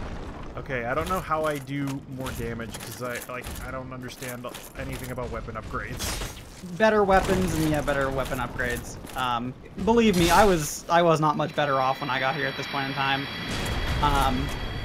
Another option, just run past them. Yeah, like, they're kind of slow. You can just run past them. There's a lot of Dark Souls shit where you can just, like, completely speedrun it by just sprinting. Now, the Imp Dude's a little less viable, still doable.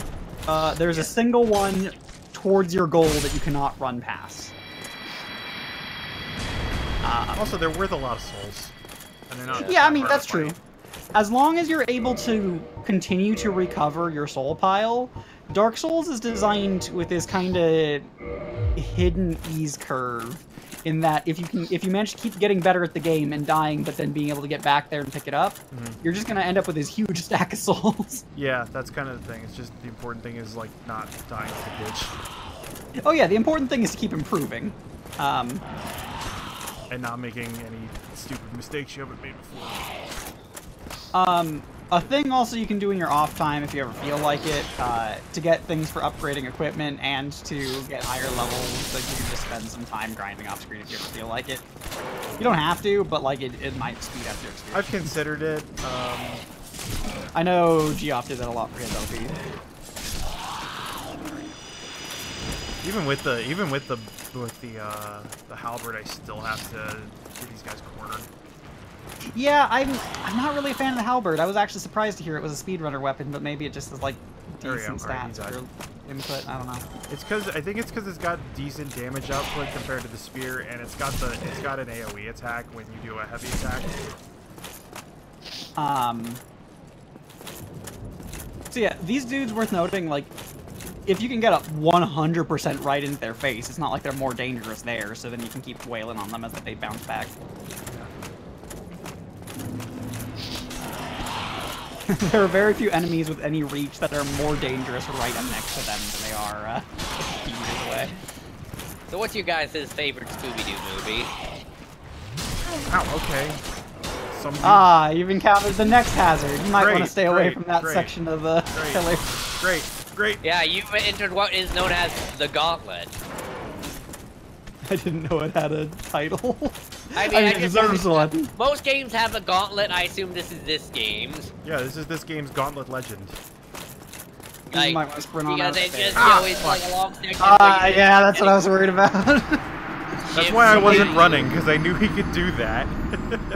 I mean, it's not like not running was going to keep you safer there. Yeah, because he penetrates the armor and shit. In Super Metroid, the Gauntlet is that place up above like the starting area. We have to go through that acid part and then do like get around all those grabbing plants and have to go through Trice if you want to get everything. So as soon as I get my souls up to 14,000 and get 34 strength, I'm gonna fucking two-hand that Great Dragon Axe and I'm gonna go get that chest.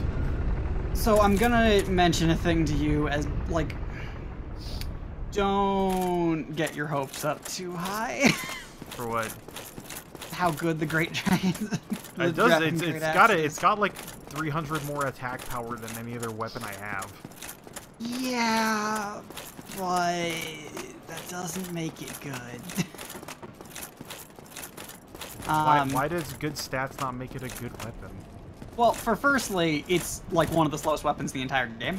Sure, I figured that as huge a weapon as it is. You're not going to be using a shield with it, and it has like no scaling. None of the dragon weapons do. Yeah. Yeah, because they have special dragon upgrades.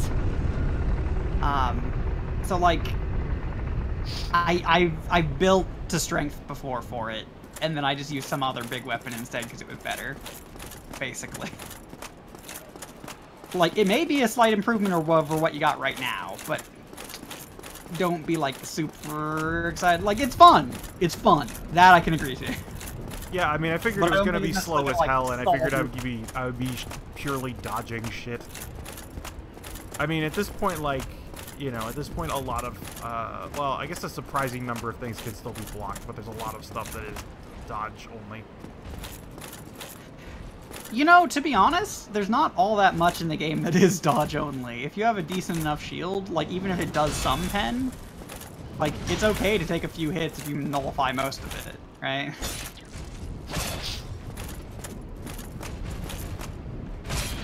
Big damage to save time.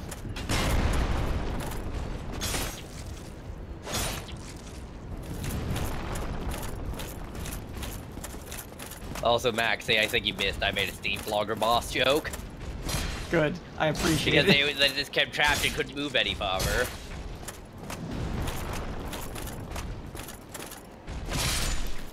Steam Flogger boss, the only card that was in Future Sight.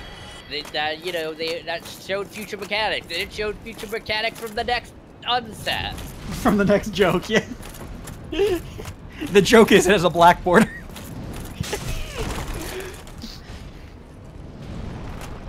So what is this thing? What is this contraption you're talking about? Oh, alright.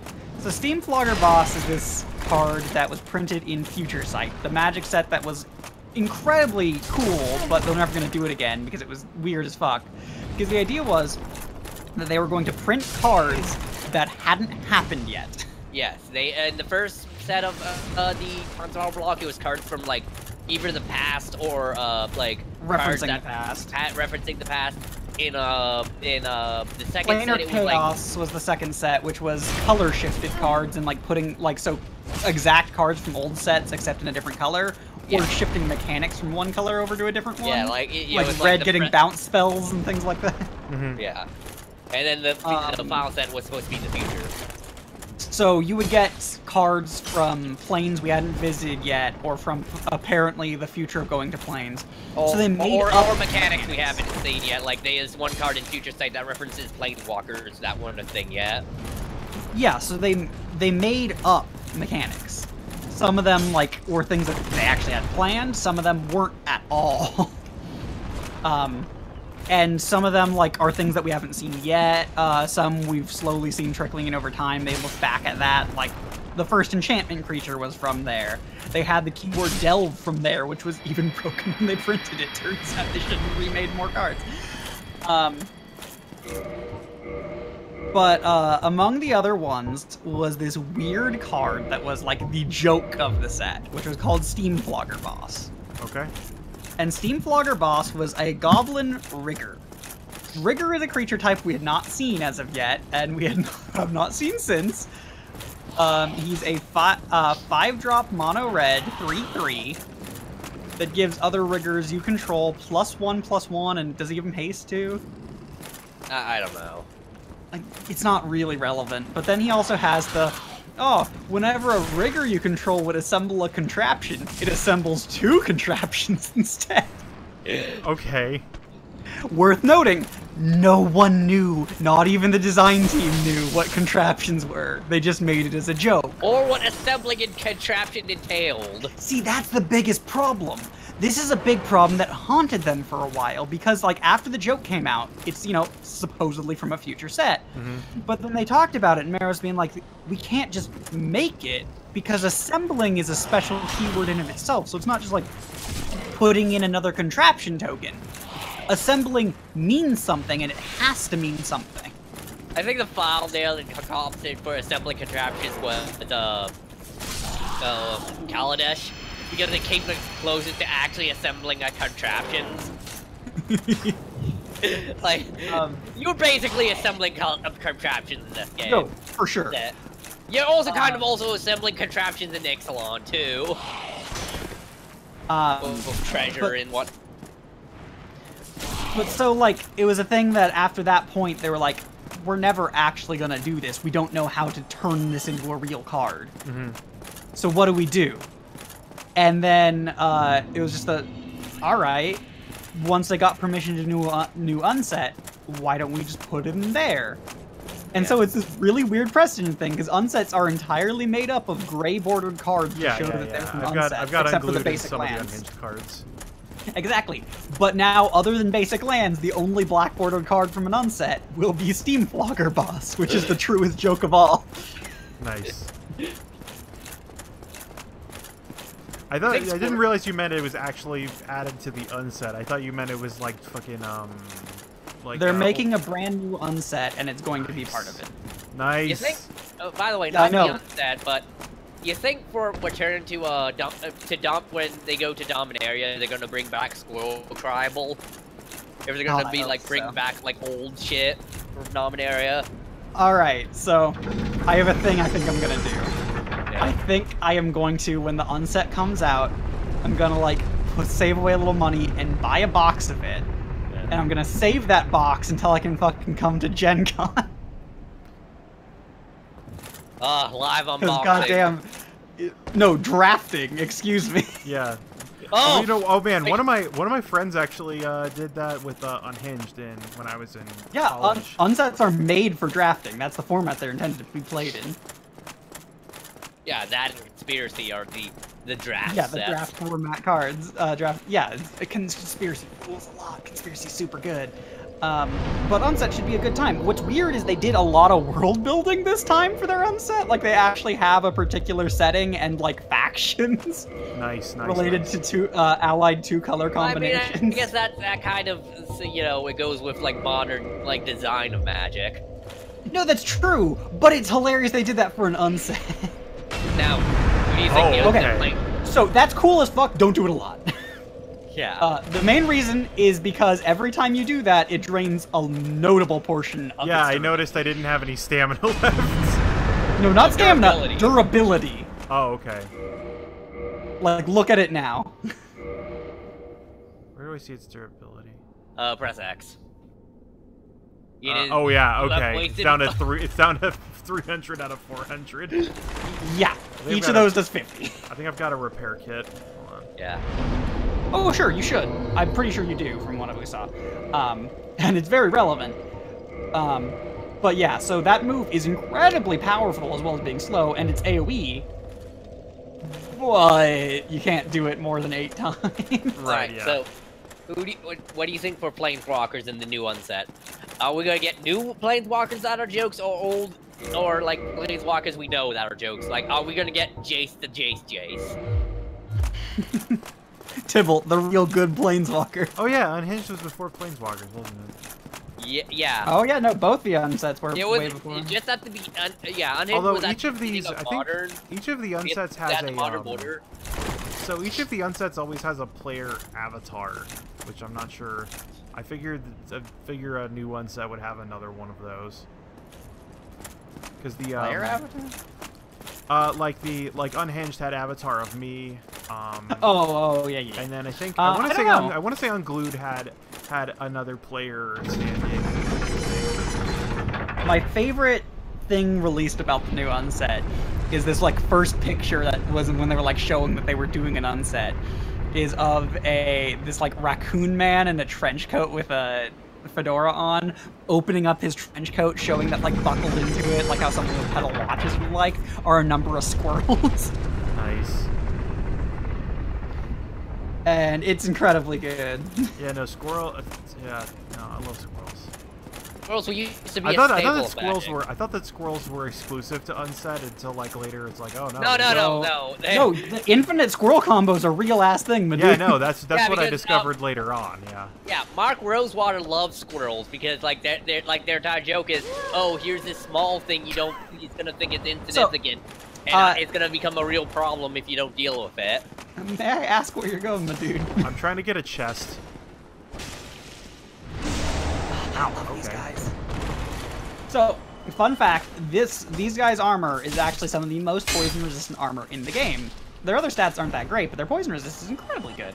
So these are also used in the Swamp Raider set of equipment. Gotcha. I've only got their swords and a shit ton of throwing daggers.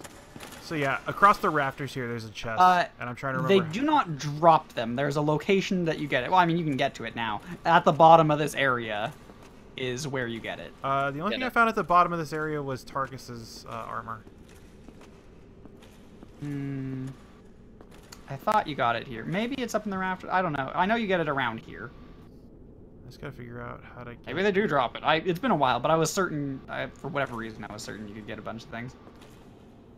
So Also, Yodel in the that's not chat. what Yeah, you do. Form of the Squirrel rules. Form of the Squirrel is incredibly good.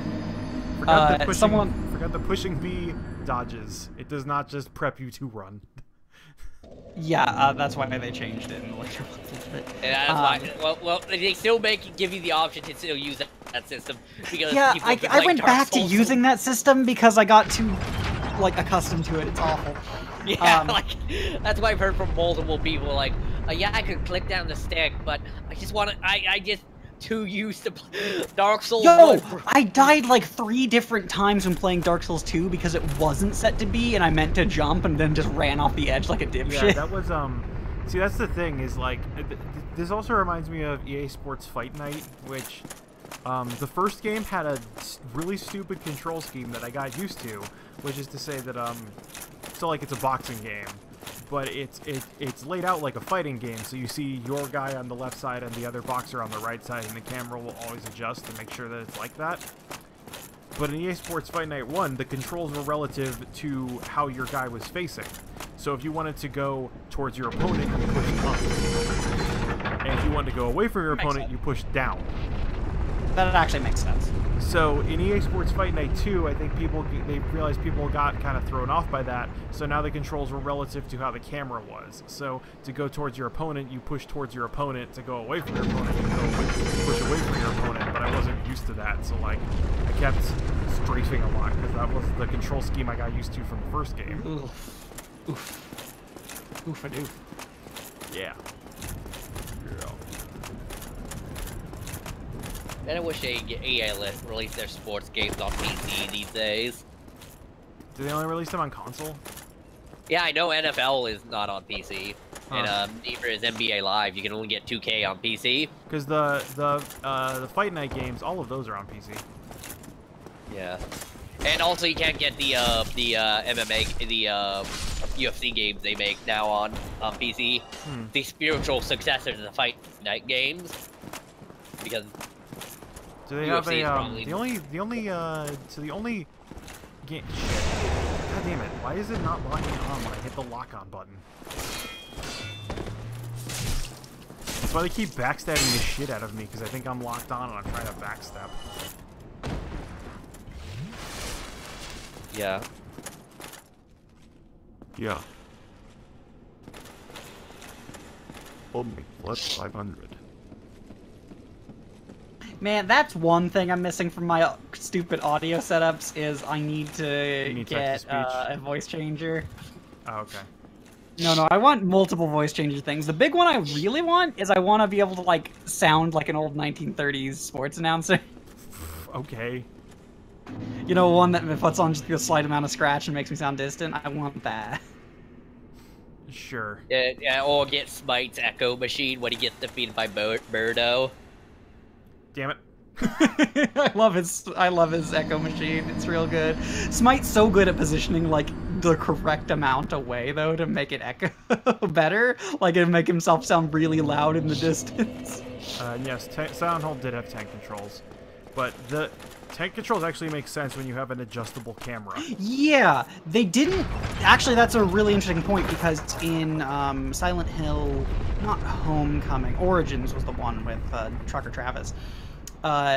It didn't by default have tank controls. You actually had to beat the game once to unlock tank controls, but it still had quite a few areas that had, like, fixed cameras to be these, you know, beautiful locales. But it sucked, because you'd be walking and all of a sudden be like, whoop, what if I just turned right?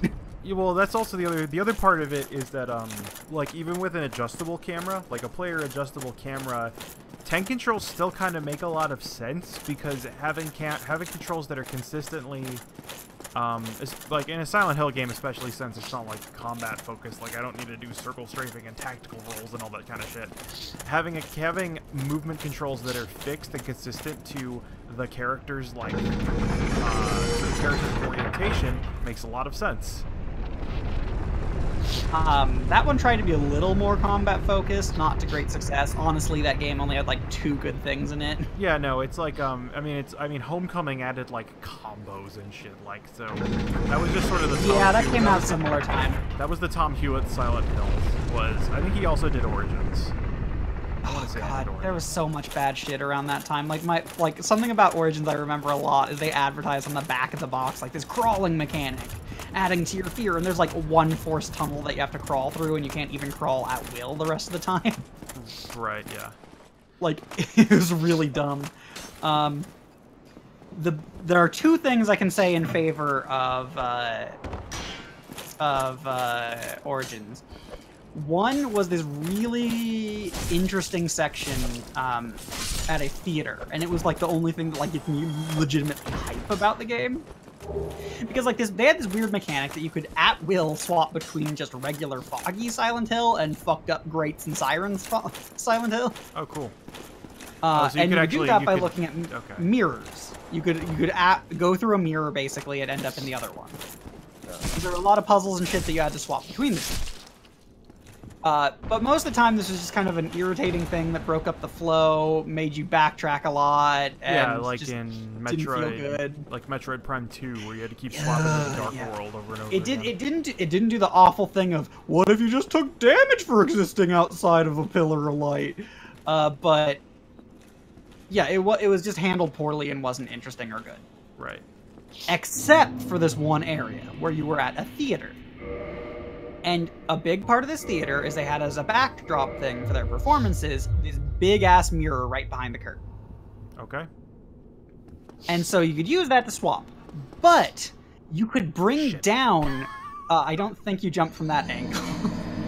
I don't know where else you jump from. There's no other place that's close. I think there's a lot of things where you don't jump and rather, like, drop down. There's nowhere to drop down, though. There's nowhere to get above it. I think there is. I don't think it's directly above it, though. I think it's like separate areas that you do a series of drop downs. So you're talking about Spooky Mirror Place. But yeah, so the idea is that you would have to get behind the set and adjust various ropes to pull in different pieces of foreground scenery. And once you pulled enough foreground scenery that matched, when you stepped through the mirror, you would instead end up in an actual representation of what that foreground's trying to look like. Cool. So, like, you'd pull down these things to set up the library, and then you'd step through and you'd be in this actual big, expansive library. And the boss of the area you needed to, like, make it look like a scary cave. And that was really cool. Like, I like that mechanic a lot because it was really getting you into the feeling of what you're doing and like getting lost in another world. It was really interesting and well executed, and that's surprising for all that is Origins. You know, it's the weird game 'cause they... durability entirely as the focus for all weapons. Yeah, that was also the that was the thing in, I want to say Downpour did that as well in the movie theater. Oh, I haven't played or seen Downpour, actually. I haven't played Downpour, but I watched two best friends play it.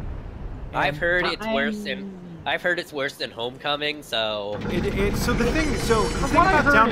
thing about Downpour is that it's better all around. It's just disappointing because you can see all the places where it could have.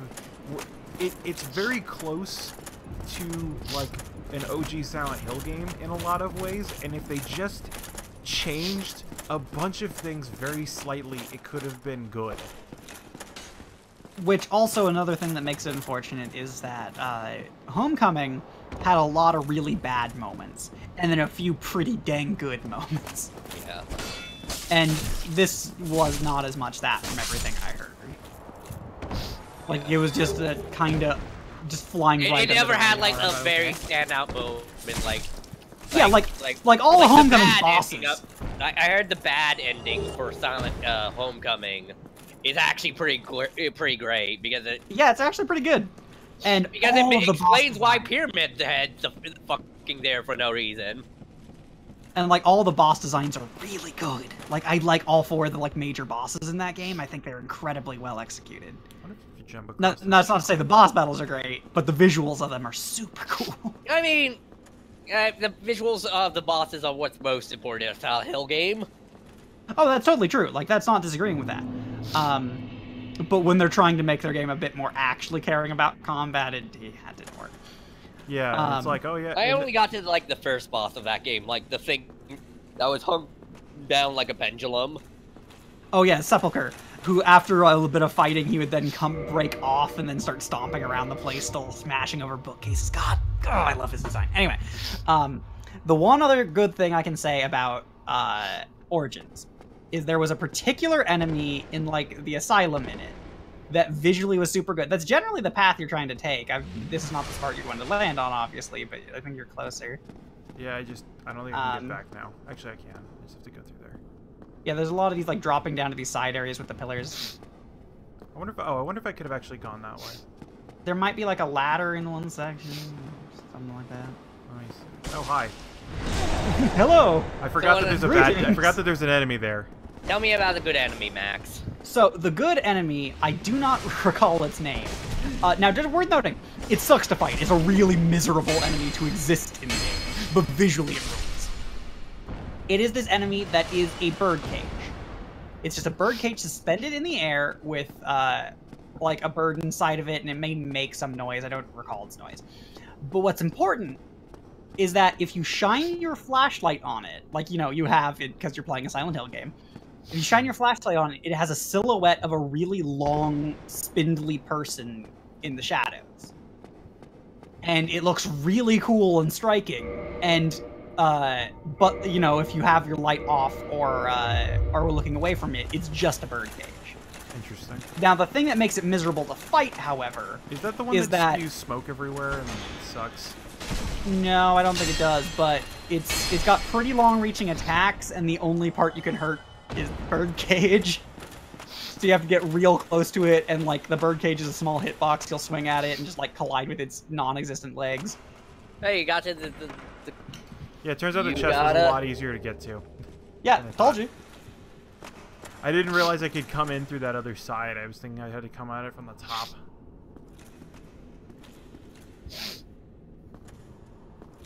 Remember the twins enemy from Silent Hill 4? That's a fucked up enemy. Oh yeah, the baby hands. Yeah. Which represented the kids that were killed by Walter, or whatever. Yeah. God, one sec, I'm looking this up because they are a lot of Silent Hill 4 and I forgot. The enemies they showed up because it just doesn't. Oh, you're talking about the doubleheads. Yeah, those things fucking. Well, doubleheads are the dogs. No. No, those would exist in a different one, like Silent Hill 3, I think. Yeah. Okay. Yeah. Doublehead in in 4.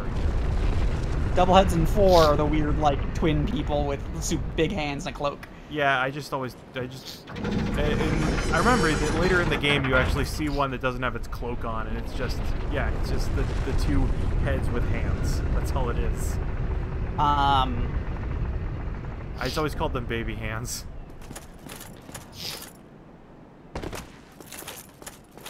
But yeah, I think they were just the twins. My favorite Silent Hill enemy is like regular enemy. I really like the birdcage, but I really also dig Insane Cancer from Silent Hill 3, like just like big blob of flesh with like big claw-tipped arms, and they just like kind of lumber at you and then leap on you.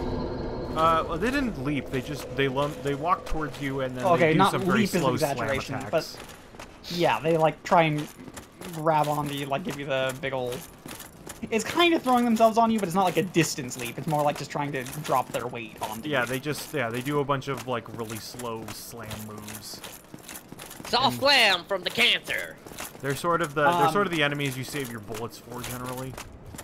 Also, though, actually, I think probably my absolute favorite in Silent Hill is one particular variation of the raw shocks in Shatmems. I hate Shatmems a fuckload, but the false PI, or whatever the term for it is, in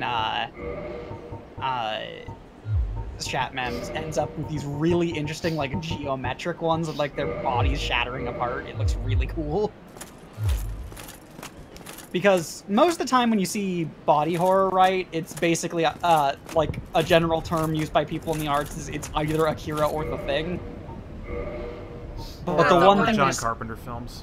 Or maybe sometimes like some forms of Geiger paintings. Also, The Thing is John Carpenter. Oh no, I meant not John Carpenter. The Fly. The Jeff Goldblum Fly. I can't remember who did that one. That's fair. Yeah, that guy who does all the Cronenberg. Cronenberg, yeah, it's Cronenberg universe. Yeah, because his is relatively similar to Carpenter's, but yeah, it's not. That's fair that it's kind of in its own state.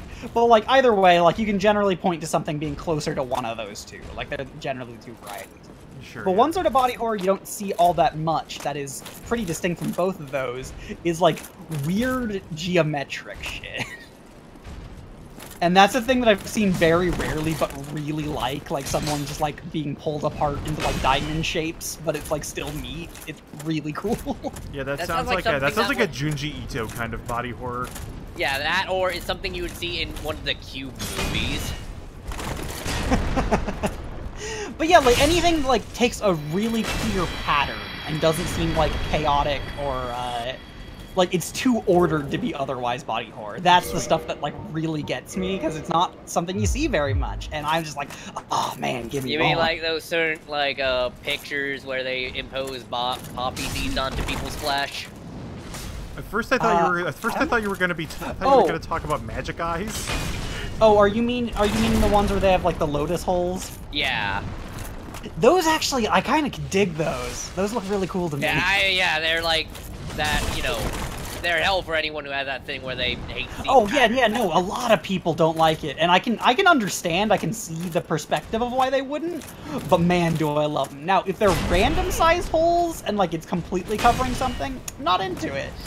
If they're like actually kind of patterned, I think it's weird in a kind of unnerving way, but in a way that I really dig. Have you seen any of MDCT's streams where he's making his Eclipse Phase game? No, I should check that out sometime. Yeah, he's making a special thing I talked to him because we're talking about body horror, and he made a special like thing for it called Meat. It's like it was like a meat fabricator thing that got possessed by a virus and started making human meats. No, thank you. Making those human meats into a thing. So it's like you just got a mouthful of arms. Oh, okay. I wasn't expecting this weapon to have mostly a slashing attack. What's my encumbrance? I'm still over encumbrance. So, we haven't addressed what you got yet. You picked up a Divine Blessing. Have you used any of those before? I have not. I have 2 of them, I think. They are one-time use, I mean, a Healing piece, items? obviously. Max heal. Heals you to full health, no matter what amount of health you have. Gotcha. They're not generally as good of just consumable heals as, like, Humanity, but, like, you know, don't fall into the trap that I always do of being like, well, maybe I'll eventually need these. And it's like, no, I won't. But I need those 28 elixirs. I mean, they are very helpful in X-Death when you're doing the Fiesta. So all you gotta do is all you need them for is one of 2 things. There's a boss you can barely not beat, and if you could heal yourself back to full without your Estus, great. And then the other one is if you're getting invaded and you're like, yeah, fuck this guy. Mm-hmm. Those are the only 2 times you should use it. Let's see what this... Or like if you're gonna miss your souls, I guess, and you can get back to them if you had full health. Oh wow, this only requires 36 strength to actually wield one-handed. Yeah, you can, although it also eats up most of my encumbrance, so I need a lot more endurance if I'm gonna. Yeah, that's the thing you can start stacking into. Yeah, I've got it. It's my second highest stack. It's just a little bit. It's a bit behind the other ones because I wanted to be able to hold huge weapons. No, that's fair. I just forgot that endurance is what. Well, I didn't forget. I just didn't think about how big weapons would also be obscenely heavy. So, Dark Souls is one of these games with this weird design to it, where it expects you to, you know, go through, play the game, and then eventually, like, kind of give up on your first character. And then you come back and play it again, like, even if it's immediate, and then all of a sudden you start knowing the patterns, you know how to get everything you just did, but faster. Right. And so then you can start, like, fine-tuning what you actually care about. Like, by my 3rd run was, like, my first, like, real, honest-to-God run. Mm-hmm. Now, that's not necessarily saying you have to. You can definitely just power grind through everything. But, so, my first run was just kind of a doing whatever I felt like. I did not actually remember that. That kind of makes sense. This entire area is lightning. My second resistance to lightning damage. Oh, are they? My second run was my Chufty boy run, and I got big weapons, big armor. I thought I had my menu closed.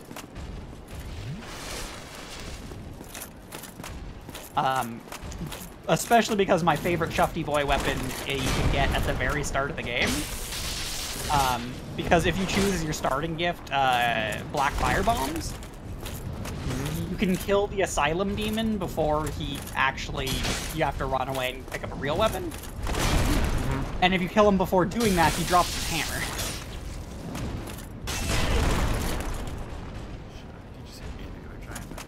And his hammer. Okay, subject of body horror. What's your favorite enemy or boss from Bloodborne? Oh gosh, that's a real hard one. Bloodborne is probably my favorite thing of Souls-likes, so, for some reason I want to say Rom. Mostly because I like the fact that you have to, like the Crocodile fight from Super Metroid, you have to be the aggressor. Oh yeah, especially how he just starts off completely like... She, I think, Rom is... You're correct. Yeah. She has babies. That fight, like, initially was a son of a bitch. Like, on my first run, it was like, this sucks. And then my second run later, I was going, Wizazard build, and it was like, oh wow, this is not a problem. Yeah. I also like she turns on her, like back to cast spells at you. So she's a spider. The vacuous spider. Let's see. I also like the snakeheads because they're explicitly a shadow to Resident Evil 4. You know, the guys who turn it, guys who... Oh, Shadow Yarnum? No, the guys whose heads, like, turn into snakeheads. Like when you fight them, they're just like... just the regular enemies. Yeah, the ones that just have fucking clouds of snakes. Yeah. Well, no, there's the snakehead guys, and then there's also, like, the pile of snakes. Oh, sure, that's also oh, no, yeah, never mind. They just had single snake. Yeah, all of that area just made me, like, any enemy that has, like, an unpredictable size to them makes me really uncomfortable. This was also in Dark Souls 2. I had a hell of a time going through the spider area because I'm always like on my nerve being like, there's something right behind me. I fucking know it. There's gonna be something dropping on my head, and like, even once it's there, I don't know where its legs reach. Its legs reach everywhere.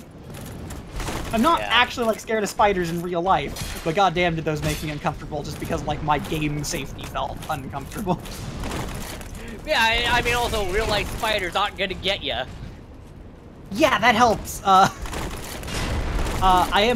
am not scared by movies. I can be shocked by movies, like the anxiety, like jump scare, but I'm not actually scared. I'm more surprised. But like video games get to me, man. The thing that just destroys me, if I have to go underwater in a video game, I hate that's life. a classic gamer thing. Gamers just hate going underwater. Underwater, and also drowning, and also that one part of the eel, and also the Loch Nessie from Mario 64. Mario 64 spooked me as a kid, but now the graphics are bad. Like, yeah, you know, I realize the graphics are bad. It's not a problem. Well, I mean, yeah, and also I would say the graphics are bad, but they are like. Oh no, they hold up. They're stylized. They're good. They're like not bad graphics, but they're like bad graphics, and they don't make me actually scared because I can like see how hard things are, and there's not like that many things being. I could not go into Big Small Mountain because I was afraid to being eaten by boss bass. Because it happened to me once, and it terrified me. Also, I was afraid of Nessie. Also, I was afraid. I don't think I was afraid of the eel as much, but I was afraid of like that part of what was it? I think of Dire Darks, where like the part where that little whirlpool at the beginning part that can suck you in, like before you get to the sub area. Yeah.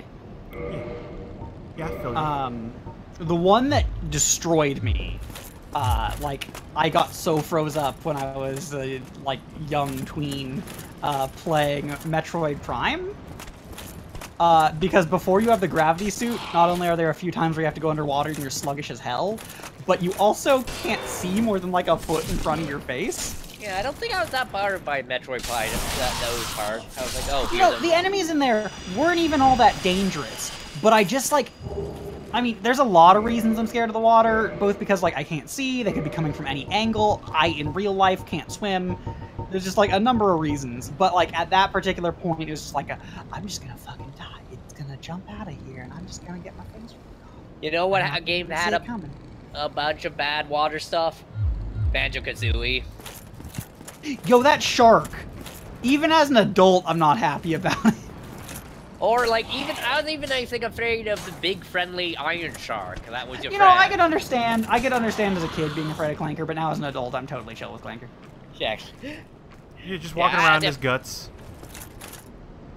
His horrible murder guts, yeah. His guts that you need invincibility feathers to go through because there's turbines in there for some reason. I've seen someone go through the turbines without invincibility and successful. You have to time it, right? Yeah, I figured that's like a speedrunner trick to avoid having to pick things. No, like I've seen someone do it on their first try, having played the game before do it. Huh. Cool. I remember also, I played all of the Banjo-Kazooie, Carve like the bones of fellow demons. Yep. I played all of the Banjo-Kazooie GBA game, like, ages ago, as a young teen. But I mention this because, there was a particular, like, you're supposed to get the invincibility feathers in one area in that GBA game, and for the life of me, like, I spent hours, I could not find it. Instead, I just, like, damage boosted past the barrier they intended for you to have need it for the final battle. Nice. And, like, it's only needed for, like, that. It's not actually necessary for anything else, and even again, that wasn't necessary. But it pissed me off that I could not 100% that game. That game was very GBA Spyro-esque. And also, GBA Spyro games. Oh, those good times. Sorry, the most GBA game I'm familiar with is frickin' Rocket Power Dream Scheme. So I'm aware. I feel sorry for you. And that was the first GBA game I had for a while, and then I got like some Advanced War games, some Pokemon. No Pokemon games on GBA, I don't think. My first GBA game was Ruby. Let's see. Yeah, I got like I think or like some versions of Mario and Yoshi's Island on the GBA. The game I played the most of on the GBA was Final Fantasy Tactics Advance. Oh, I had that too. Yeah. That was a good game. I don't like that. I know people say, oh, it's a better, like, gameplay-wise, it's better than, Final Fantasy, Tactics Original, but I don't, I guess because the story isn't as good. The story is really weak. I also didn't like the progression system that you had to just fight with certain weapons to get better. I like that a lot, actually. I like the job point system. I a lot of them. Yeah, even if it was, like, way busted and... yeah, that's why it was great. Yeah, are you good at math? Good news, you'll only need to play one class. There's a lot of mechanical reasons I'm not a fan of Final Fantasy Tactics. Its story's still fine. I'm just, like, as someone who wasn't attached to it as a kid... Yeah, that's the thing. Like, if you grew up with it, 100%, like, it's a thing that you'll, like, keep inside of you and be fine with. But, like, if you didn't, it's really hard to come in. Yeah, like, though, I will still say, yeah, the story is pretty good. Oh, yeah, no, I'll agree with that. Yeah, like all of, like, the Ivy Leaf games usually have good stories. I just, gameplay-wise, I think Tactics is a little overrated. Like, I don't think it's awful, but I think, like, it's a thing that, like, many people have, like, kind of rose-tinted glass memories for. Yeah, I know there's, like, some hacks that, like rebalance shit if you wanna. Yeah. I remember, like, in particular, the person who, like, ended up tearing it apart was actually Loon when he was going through it. Well, yeah, because he likes Ogre Tactics, and I think Ogre Tactics He's one of the like... few people that likes Ogre Tactics. I mean, that's fair. Well, I think his thing was, like Ogre Tactics that might be, like, have that thing where it was, like, slightly more simple, but because it didn't have that much ambitions, it didn't fall apart in the ways that Final Fantasy Tactics could. Also didn't have Thunder God Sid. My favorite Tactics game of all time is Final Fantasy Advanced Tactics 2, though. I played a fuckload of that, and I like it a hell of a lot. I don't think I honestly think it's the best. There are better ones, but that's my favorite. I think my favorite tactical RPG might be Disgaea 1. I never played any Disgaea games. I should. I played the original Disgaea, and that's it. And yeah, that one was fun because I played the PSP release. The tactics stuff in that game was really stupid in a fun way. Like, yeah, you could throw enemies into other enemies to level them up, but that removed one enemy from the field. You threw, like, there were certain field effects that were made via polygons. You could throw the polygons to move the field. Yeah, and if you threw a polygon into another polygon, they exploded and blew up the field they were connected to. And you level up your items by going into the item world, and that's also how you grind out levels. Yeah, it was real slow and miserable, but, you know, I have no room to specifically talk because... And also you could get up to level 9,999 and then put your character back to level 1. Yeah, so you can be an even better 999? Yeah. While I didn't play Disgaea, I did play a lot of Pucell Tactics. And that had a lot of its issues, too. Wasn't that, like, sort of the spiritual successor? Not the actual successor, which was Disgaea 2? I think it might have been before. Yeah, I know, let's see. They were around the same time, one way or another. I had on the PSP, and that is a very good mobile game, because, like, or like a game if you're just walking around, like, just want to, like, go and pop into an item world dungeon and, like, not really give a shit, like, just want to chill. Do you ever just want to chill? Also, yeah, you have to, yeah. They have the first 2 games on Steam, I think. Yeah, I probably should pick them up at some point. Yeah, they're fun. Another tactics game. They're really fun if you like seeing incredibly, stupidly high numbers of damage. Yeah. Because you like by the mid to late game, you're doing like 10,000 damage with some abilities. A tactics game I actually really like. I've never played any of the others in the series, and this is not saying the game is specifically good, but I actually really like it. Is Arc the Lad, like Twilight of Spirits, Twilight of Dreams, something like that. Yeah, I think it's I remember there was one really bad Anor Lando, but I don't know much about the series. That one is not very good per se, but it had some like real spicy ideas that I was a big fan of. The two things that stand out to me in like particular memory is firstly that combat does not happen on squares. You move like you have like a total like area you can move and like. Oh, so it's like Quest 64. Except yeah, sorta. Or is it real time? I mean, Quest 64 was turn-based. It's turn-based Oh, yeah, also, but like you had a bigger party and better gameplay. Yeah, it wasn't the generic. It wasn't generic white label RPG. I mean, it's kind of generic, but it's more in that like 2000 slightly edgy era generic. Oh, it's very out of the edge. Well, it's got a lot of things like, oh, well, here's the monster side of the story, and then the human side of the story, but then, like, the human hates the monsters because he's mad at them, but turns out he's half monster all along, and now he hates himself because his dad was a monster and his mom was a human, and the other characters actually his brother. That's just anime. I mean, okay, fair, but it was very much that. It was like... It had a very anime plot, and that's okay. It was kind of bad generic, but, like, I still enjoyed parts of it. So yeah, like they had this sort of circles and they would wrap around terrain and you could just move up to your movement distance.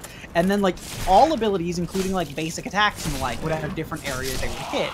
And so like some characters had like one had a bow and they would just shoot a single long straight line. And so you'd try and line up as many enemies in a single straight line as you could. And I really liked those mechanics. It was really interesting. And so you had incentive to like position your people in different ways based on how they did. The other thing I liked is that they had as a very reasonable point that, hey, you don't equip new armor or weapons in this game. Because, like, in real life, people have good armor or weapons that they get, and they keep them. They don't, like, keep getting new ones. You just upgrade them. You like slap on accessories onto your weapons and armor. It's like Resonance of Fate. Make it better. Can you put scopes on top of scopes? And like you had a limited number of slots like per thing, but they would like basically be your sort of weapon and armor equipped because you just put better things on them. And that made a lot of sense to me because like yeah, this is this dude's signature sword or whatever. Like he's not just getting some random other piece of shit. He's not an idiot. Alright, okay, let me actually talk about Dark Souls for a moment here. You're at a very important point. Now look up. This path. Now you see those things coming at you. Once you go around this pillar, you're gonna need to run, because there are two archers with Dragon Slayer Great Bows. And if you can't tell what a Dragon Slayer Great Bow is, it's a bow that fires spears. Okay. So, yeah, in this area is a thing. Yeah, this is the gauntlet. This is one of the, like, moments where people talk about, this is Dark Souls. Oh, okay. Yeah, this is the problem with them being spears. Ow, okay, fuck. Now, fight a Silver Knight while the other one's shooting at you. Oh, you did it. Good job. Fuck! Oh, no! I gotta go back up there to get my souls back. Yeah, you do. Because it only saves 10 seconds. I didn't realize it had, like, 9 feet of knockback. Yeah, that's why they're insane. Like, the first time I got up there, I didn't move fast enough over to the one on the left, and both of them just kept shooting me, so I was pincushioned from both directions being ping-ponged about. It was real bad. So yeah, this area is, like, one of the defining, like, hey, this is Dark Souls, though. This is Dark Souls at its dickest. Yeah, it's the Sen's Fortress of not Sen's Fortress. There are other areas that are miserable with like poison or enemies you can't specifically see, but like of just mechanical challenges that it presents to you, but doesn't tell you how to solve it. This is one of the hardest. Yeah, I think I have it halfway figured. I just gotta make that guy step off the edge again. Worth noting, Black Knights and Silver Knights are the easiest to parry enemies in the game. And I don't know the timing on parrying at all. I've never needed to do it in the game so far. So once you get to like, you don't necessarily have to try it on these guys, it'd be a little rough to practice on. Once you get to the next area where Silver Knights will be relatively common, I'll explain the process against them, because you'll just want to. It's actually relatively simple, I'll just mention it now, but you don't have to I figure it's based in a timing and watching an animation, that kind of stuff. Just kind of it's one particular animation that makes it super easy for them, is that they start out with, like, whenever they do a slash or move, they will twist their hips and then follow through with their body. And if you hit the parry, so you're saying that their hips don't lie. Yeah, after you watch how they speak the truth of their hips, then you just give them a right old parry, and it just parries them like 100% of the time. It makes them so easy to parry, and it makes dealing with them a hell of a lot nicer.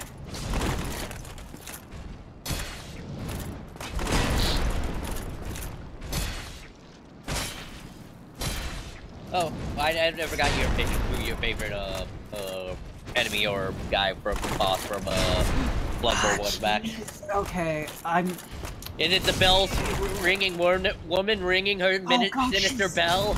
She might be though. She's really cool. I love that sort of shit. Like, I'm really into that aesthetic. I'm really into people just ringing bells. I also Sinister like bells, man. Oh, Hell's Bells. Okay. What are those things called? Like moon lanterns or something? Lanterns, the brain eyes. Talking about the big head guys. I'm talking about the ones that like have like a single eye in the center of like a big ass brain, and they stare at you, and you slowly go friendly. Oh yeah, the brain. Yeah, I know what you're talking about. There's something lanterns. I forget exactly what they're called. They're high up there too. Where if you have too many eyes on the inside, you go insane. Also known as insight. God, I also like the spooky kidnappers. You mean the guys with the sacks? Yeah, the sacks. Yeah. They're fun sacks. Plus, like the weird, like sideways mouth, werewolf-looking creatures that crackle with electricity. All of Bloodborne's designed so well. Everything's cool in it. There's like terrifying centipedes with a glowy flower for a face that spit fireballs out of their chest mouths. There's that weird thing that has all like the messengers in it, like the weird like leech thing that like just if it lifts up you can see it has like a chest full of messengers. Yeah.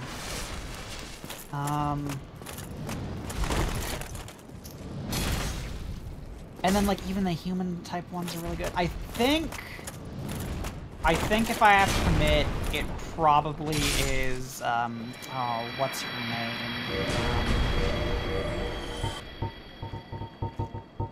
Oh yeah, her. 1 second. The midwife? No, oh, I do really like her, but no. Let's see other turns. You're thinking of Murgo's wet nurse. Yeah. Vicar Amelia. Yeah, Vicar Amelia, yeah, where she's Vicar Amelia rules. Like that she's constantly holding up in prayer and she's trying her best not to let this happen, but it's still going to. I also really like this Shadow Yarnum. Oh, okay. Are we counting DLC? Yeah. All right. It's 100% Lady Maria then. Like, no doubt about it. Lady Maria is the coolest character in all of Bloodborne. She's so neat. Alright, now who's your favorite NPC of Bloodborne? There's quite a few good ones, but it's definitely Eileen the Crow. Yeah, same. Hunt must hunt. Gosh, she's so cool. Of being ones that I'm just kind of chill with, though, it's, I forget her name, but, the one whore who offers you her blood. Yeah. I like her a lot. She's just cool and nice. I like her. Yeah. And she gets killed by none if you accept it, because you would take her blood. Yeah, I think it's fine if you, like, take it once, or, like, if you don't ever try and take the moon's blood, or something like that. Yeah. But she'll get jealous and asshole-ish. Yeah. And then there's, of course, that one dude who turns out to be a werewolf And if you bring him back, he'll start killing members of the NPC group. And there's also that one. There's that one fucker who just hates you and is like, "Hey, where should I end up going?" And you can like, he'll go to the opposite location of where you tell him because he's a dick. Can't turn that guy into sweet medicine. You are a wretch.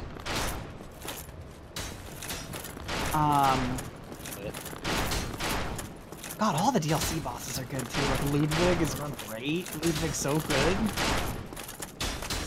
I haven't seen any of the DLC. I just watched most of them, like Kavanaugh's playthrough for Lio and stuff. The DLC is really good. It's really just jam-packed to content. I saw like incredible. I seen some of the boss like what was it? The God damn it! The Great Mistake or whatever. Like all those like bird-shaped head guys. That are like. Welcome to Dark Souls Hell, Matt. This is 100% genuinely where the real Dark Souls begins. That's every part of Dark Souls. People say that this is the actual. Like, of non-boss challenges, this is the most real Dark Souls. Of actual boss challenges, it is the boss of this area. Anor Lando is where Dark Souls begins. So the thing was, I had it figured out. I just ran out of stamina, and then because I had myself braced in a place where if I kept getting just knocked back, I would have been okay. Yeah, and also after you can just block my shield. It's fine. Yeah, well, I can't because I ran out of stamina. I mean, yeah. Point being, you have to drop it between them, but yeah, it works. And after all this, you get the warp ability, so you can go to different places. Oh, so is this where you get fast travel? Yeah. After you beat this area, yes. Well, after I thought is it after?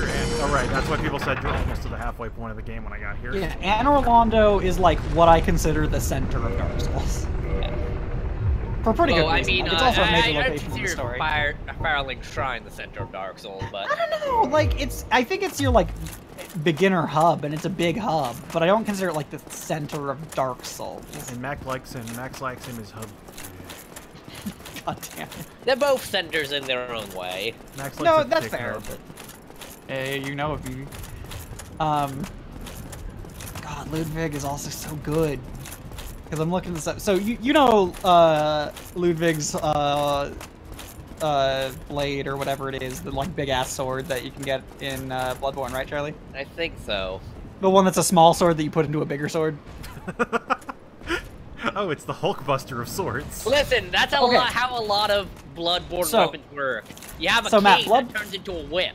Bloodborne is notable because it has this mechanic known as trick weapons. And at request from Josh, perhaps jokingly at first, I started putting them to Cursed in Strahd when I'm running that. Do you have any pile bunkers? I have not put in one yet. There might be in future. In Bloodborne, yes, there is. Yeah, well, that's why I was asking about pile bunkers. That's the only weapon I know about from Bloodborne. So, like, your starting weapons is, like, you have an axe that can extend into a halberd. You have a, like, this folded-over serrated saw that you can use in just kind of short chopping motions or extend in being a much farther reach thing. Or a cane that then you can just use to smack people around like a bitch. Or you can tap it against the ground and it, like, pops out a series of blades and splits apart like an ivy snake sword. Sweet.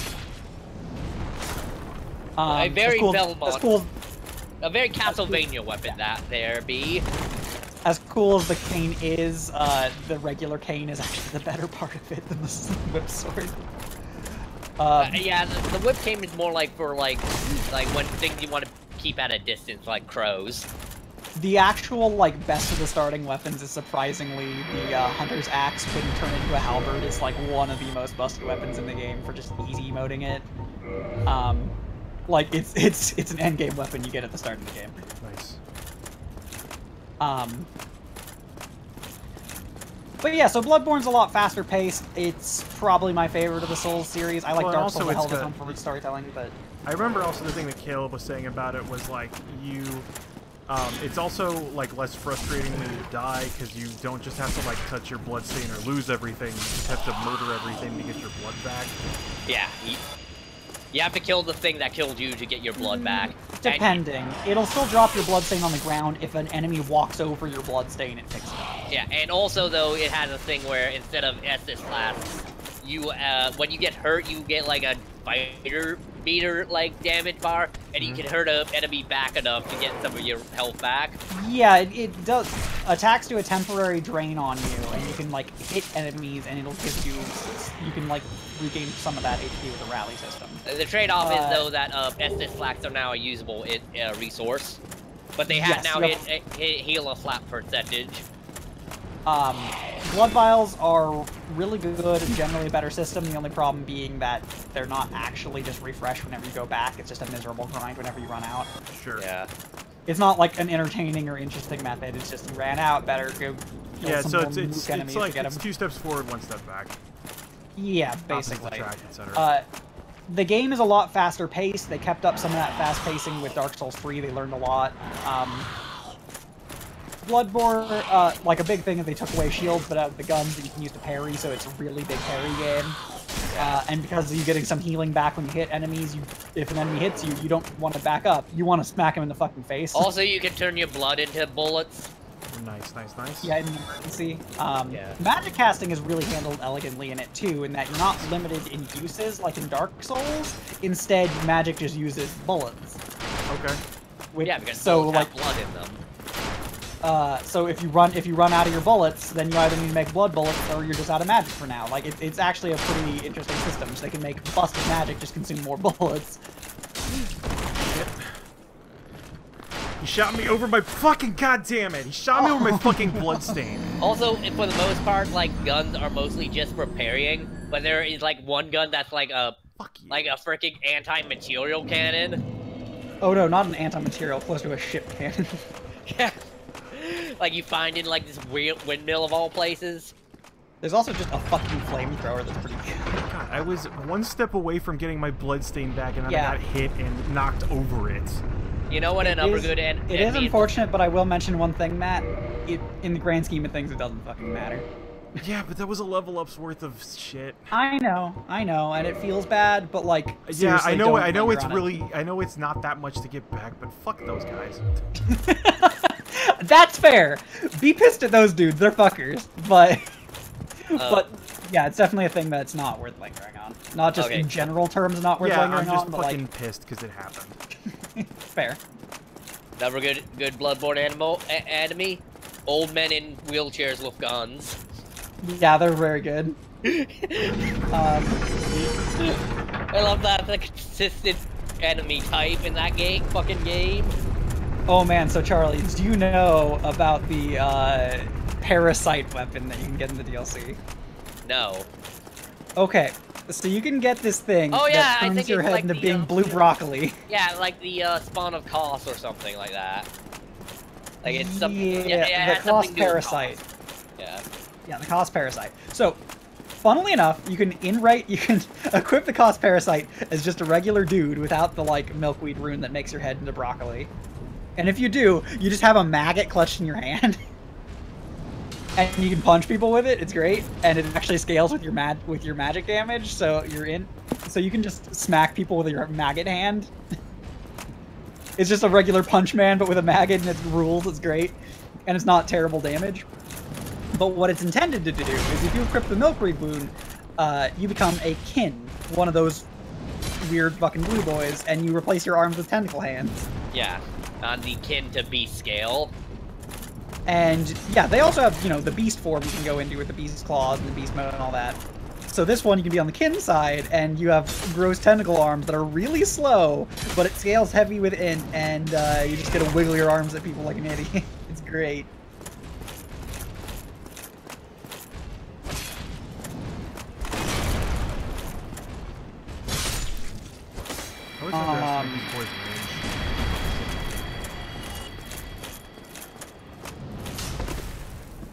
Let me share this good picture with you, Charlie. This is a boy with the mode turned off. Yeah. You're getting high on moon dust there, boy. He's having a time.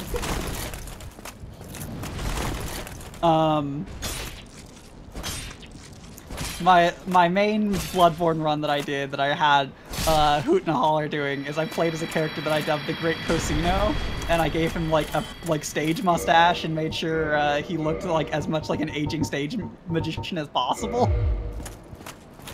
And that it was just essentially a roleplay build where he just came in pretending to be a wizard, but now there's Eldritch bullshit, so he actually turned into a wizard effectively. Also, on you know, kind of DLC things, the Chalice dungeons, the actual like Spirit of Yharnam or whatever boss, or like Yeah. Yeah, who you briefly see in like some cutscenes, but That you thing's actually good. get to fight, I think, in a challenge dungeon. That challenge dungeon. You're correct. She looks pretty. She looks like she's from like she hangs out with Elish Norn or something. Oh, so you know about the From Software Moonlight Greatsword, right? No. I do. Okay, so it's something for you to know. In every From Soft game, there is a weapon that's known as the Moonlight Greatsword. Yeah, And even it's a big honking green-blue bladed sword that when you swing it, it fires off a shockwave. Okay. It shows up in their mecha games. It shows up in Metal Wolf Chaos. It shows up in This game. what was it, Armored Core. It shows up in Dark Souls. All of the Dark Souls games. It shows up in Demon Souls, and it shows up in the DLC of Bloodborne. The best part about it is that one of the bosses is a horrible big beast boy with like a melting face that once you hit him enough, he remembers his humanity a bit and pulls out his Moonlight Greatsword and is ready to fuck your day. It's super good. I don't actually remember how you get it in Dark Souls 1. You cut off a certain dragon's tail. Yeah, you cut off a certain big, a certain nerd's tail. You gotta harness that nerd tail because it's a magic weapon.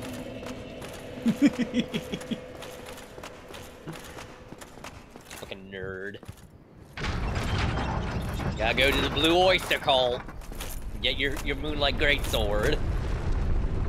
Man, I was really pissed one time when I was just in one run of Dark Souls. I was running through an area, pretty low level, go over by the area, you know, the approach to the gargoyles, get invaded by a guy with a Moonlight Greatsword. I'm like level 20 and he's just got that. Destroys Sam, my gotten to day, that- of course. I've gotten to that ledge and fought the Silver Knights probably about 4 times now.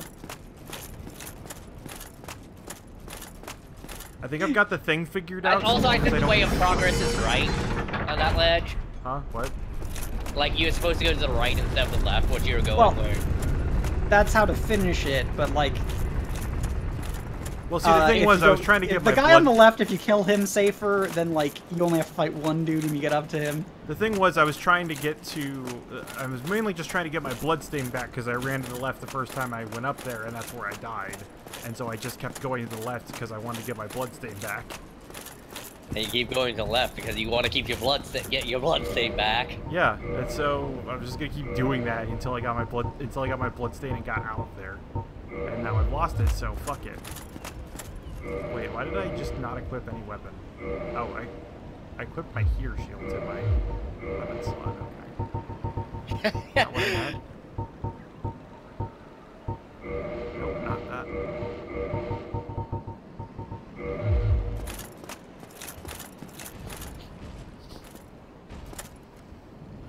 It's also weird that, like, for the most part, the battle axe is not a very good weapon, except against these boys, because you need a swinging weapon to really hit them easily.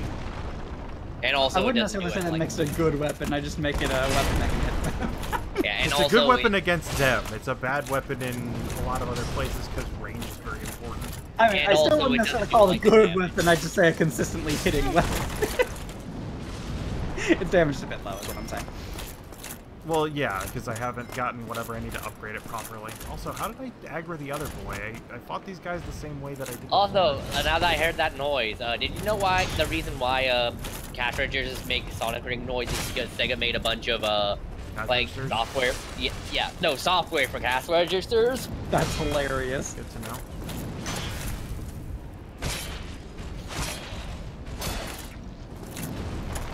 So I'm encountering this problem where I can't have my soundboard up very easily at the same time as watching this video. Why? Because I want my soundboard at all times. Max, we didn't call you here to commentate on a Dark Souls stream. This is an intervention. Nope. This is a safe space. Don't make me somehow figure out a soundboard and then start playing the Sonic drowning music constantly. You know, you're right, Matt. You didn't invite me here to commentate. You came here to invite me for my sick sound effects!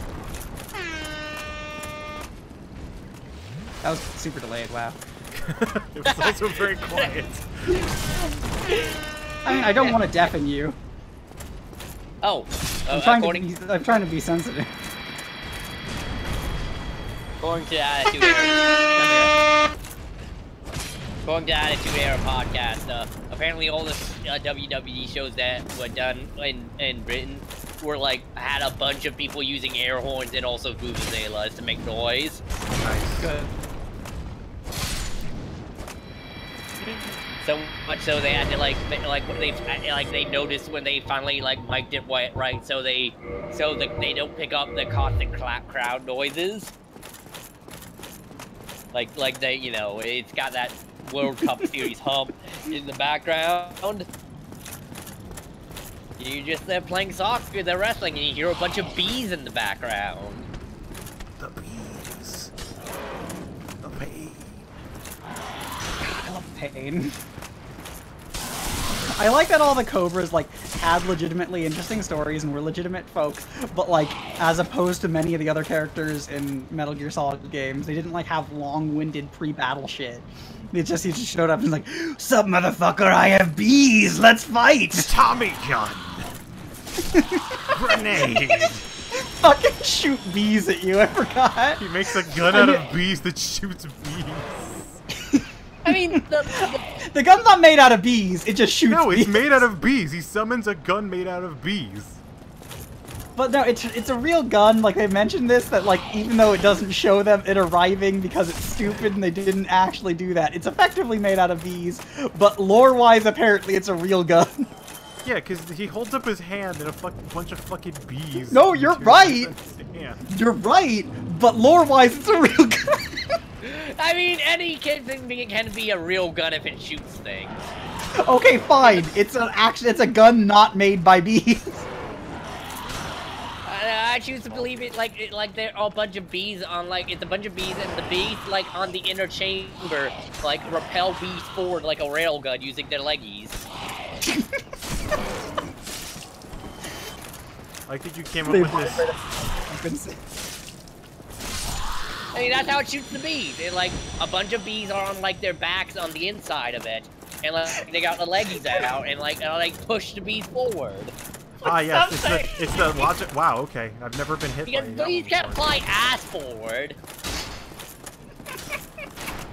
I like that you've made the peasant railgun, but you know, out of bees. Yeah. Yeah, because the bees can push each other forward because they can pass an item from one to another as a free action. God, do I have any sound effect to signify the fact that I'm fucking dying over here? Get out of my Please way. help me. I think you have to like push that guy out of the way or like kill him or Well, or I could just die. I think that's like the one like Yeah, you have to you beat. can't go past him, that's why. And then he decided to follow me into oblivion.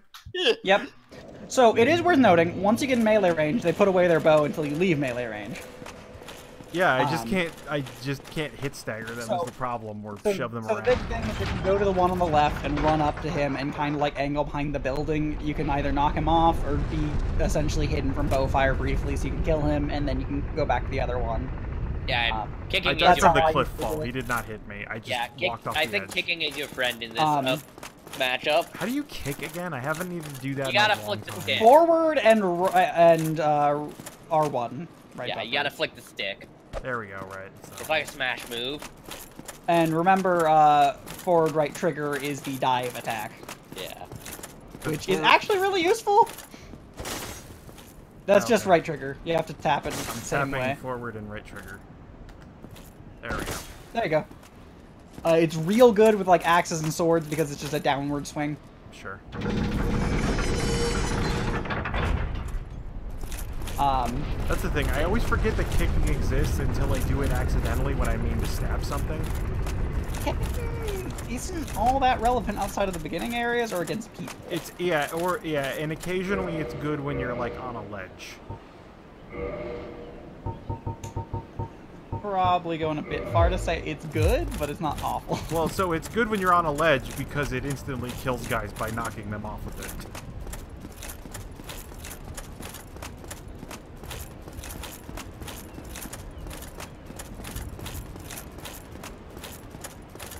And then it's bad because it's really hard to it's inconsistent to input, and more times than not you'll just end up walking forward and fucking dying when you're trying to kick somebody off a ledge.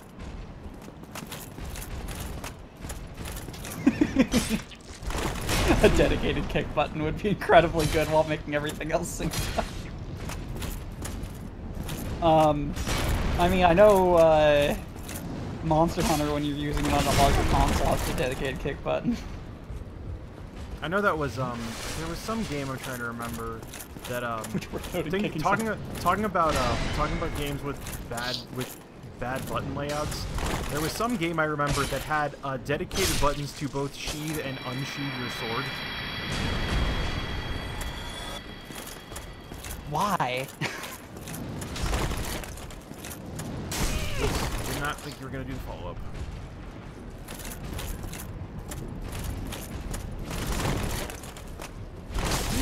Yeah, I realized I'm gonna have to kick him. Wait, use both legs. What am I gonna stand on then? I'm not. No, you're just gonna missile drop kick him. I'm not a wrestler. Fuck God! He's pulling out the moves.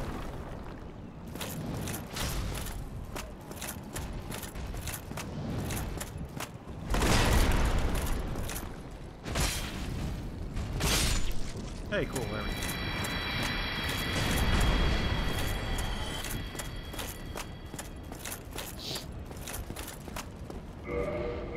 What is a 2-foot kick? That's not a move in this game.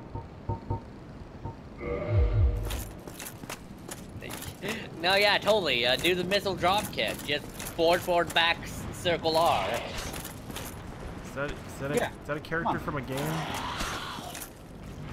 No, those were just a bunch of sequences I made up off the top of my head. Probably something I would like to point out that in Soul Calibur, that Nightmare has a missile drop kick, and it's very important to me in my aesthetic. Oh yeah, so does so in Soul Calibur 2 or 3, also the Siegfried. Also yeah, Siegfried.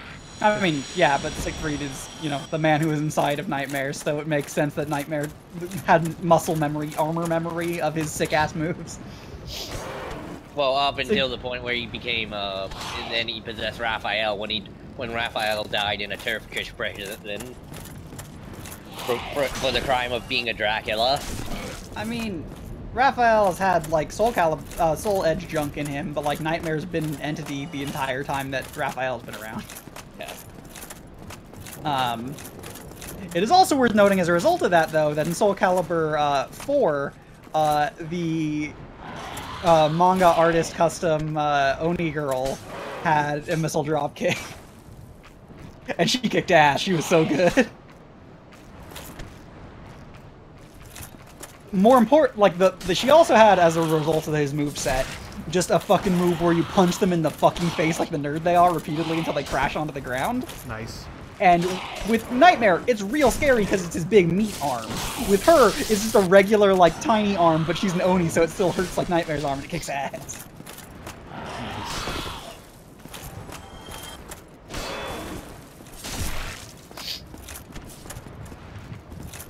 I hope they add Soul Calibur games to Tekken 7. Soul Calibur characters to Tekken 7.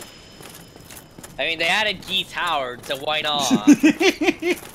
I guess they already have Yoshi. They already have Yoshimitsu. Well, I'm not sure if he was Yoshimitsu. He was a Tekken character before he was a Soul Calibur character. Yeah, correct. Because I remember him in the original Tekken, and Soul Calibur came out later. God, I love. He's a character that made a lot more sense in Soul Calibur. He's a god among men. Ow, fuck. I mean, that's implying anything makes sense in Tekken World. Oh, Might remind you that all the cutscenes in Tekken 7 are people characters talking in their native language and understanding each other. So they're fluent in every other language any other character is speaking, but they always choose to speak in their whatever their native language is. So I was trying to kick, but the kick input is stupid and I hate it. So you have a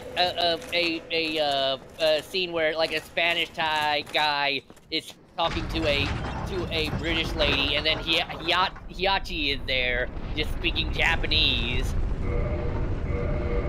Who honestly that makes the most sense for, because he seems like a guy who knows every language but refuses to speak anything other than Japanese.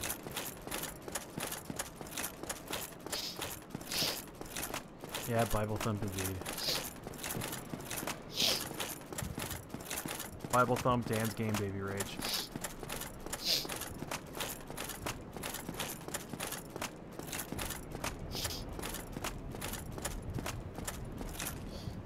I thought the pro tip for that area was just keep doing it until you hate life.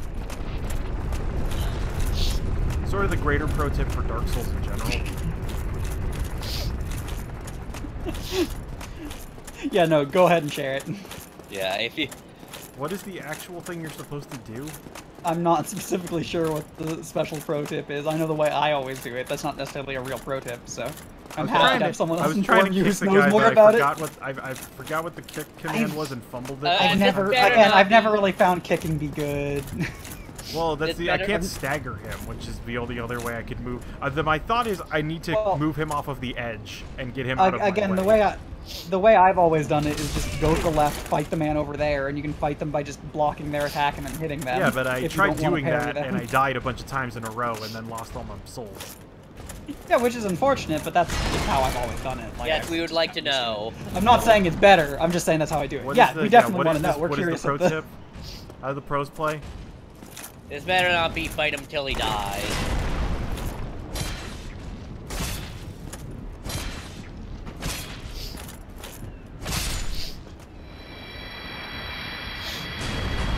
I don't think. Oh no, I have the giant shield, but I don't think I have enough strength to properly use it. No, just two-handed. I guess. I'm not joking. You can do that. Yeah, I could if I'm just gonna kick. Oh. Stay alive until he falls off, so bigger shield. This is the biggest armor I have that isn't Tarkus's armor, and if I have Tarkus's armor, I'm not going to be able to properly maneuver. And I think he's like saying also for the two-handing the shield. Like getting a double shield and then like just blocking him until he falls off. Fuck this guy's shield.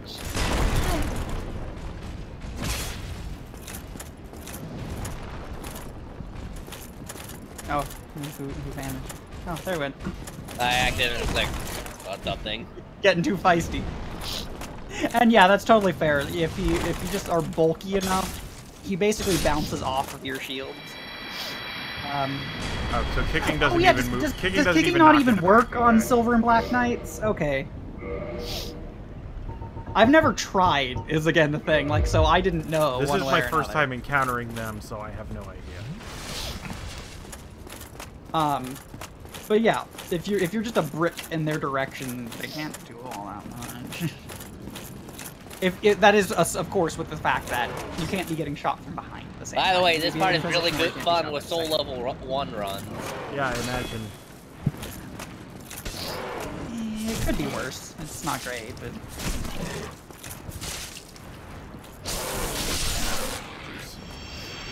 Ran out of hit juice. No, stop getting me the proper way. I want you to just jump off the edge like you normally do.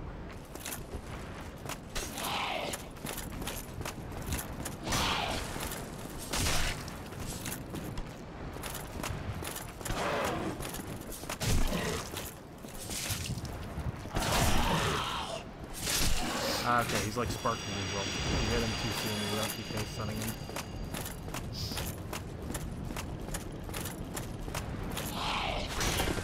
I don't know, he's played a pretty good factor. Well, actually, no, because the pillar gets in his way. So, yeah. I guess I could just throw on the Tarkus gear. Yeah, if you're just gonna do the shield way of doing it,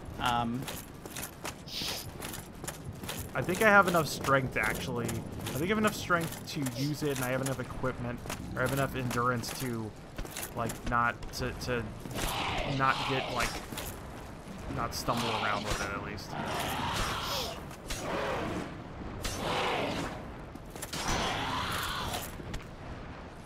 That's what Target Man, I am not Oh, sorry, you go. No, you go ahead. I was just gonna say that, like, I'm, like, so bad at being like, oh, you're the Dark Souls person, how willing to help you out? Like, I don't know very much. I've just, like, played it through it a couple times, and, like, I know what worked for me. I'm honestly not all that helpful, and I know where some of the hidden things... Plenty of people are good at this game. Yeah, I mean, like... They'll make it very clear that they are. They'll talk about it forever. Ah, shit. Didn't think I was in range of them doing that yet. Nah, that range is, like, forever. Yeah, I just didn't think I was in their line of sight yet, mostly. There's no such thing as line of sight, it's just eternity. I mean, they can't see through walls. So I would like to point out, my favorite invasion spot I've ever seen anyone take, not for me personally, was right here. Where they would play an entire Tarkus set of armor and shield, and just hold up the shield towards the person trying to cross the bridge where you can get shot. Okay. And they just stand there, body blocking you from leaving, so you die up by the archers. What an absolute piece of shit. It's really good. Oh, Black Iron Gray Shield, there we go. Ooh, bro, boy, we're chugging. Worth noting, two-handing does increase its stability if you want to be 100% certain you can block forever. Alright, let me get rid of my weapon.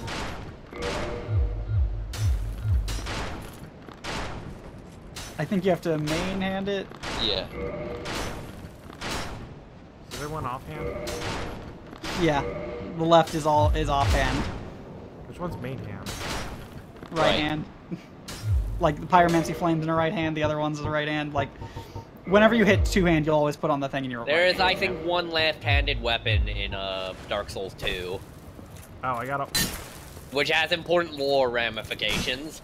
So hit Y. so equipping it to... Oh, I equipped it to my weapon triangle. slot is why I did. Yes, that's where they go. It's a shield. Well, no, but I equipped it to my weapon slot, so hitting the button to try and Press block... triangle to dual wield it. Yeah, you need to hit the thing to dual wield is what we're saying. You equip it to the weapon slot, and then you hit triangle to dual wield it. Oh, okay, that's... What? Okay. I haven't done this before. That's okay. You're not necessarily expected to. But yeah, so you equip it like a weapon, and then you dual wield it, and then block will work like usual. Okay. You look really dumb doing it, but it works. Yeah, this doesn't look like it would protect me. Like, my head is still out there. I mean, it's not like it protects you less than when you one-handed. God, we need to get you a bone wheel shield. I should go farm you one. No, he must experience bone hell on his own. Oh, he'll have to experience it one way or another. I just want to get him the shield. Shit.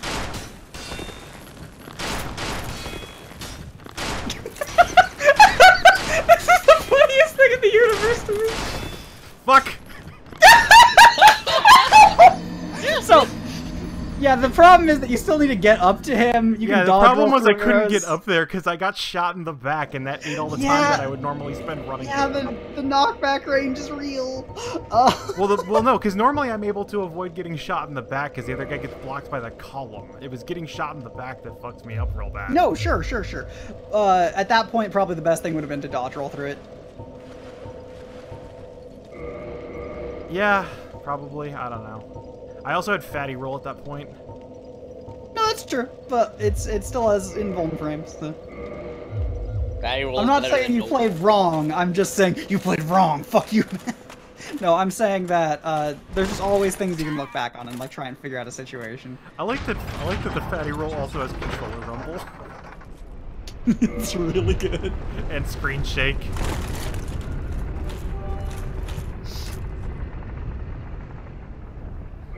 Thanks for the bit, Sam.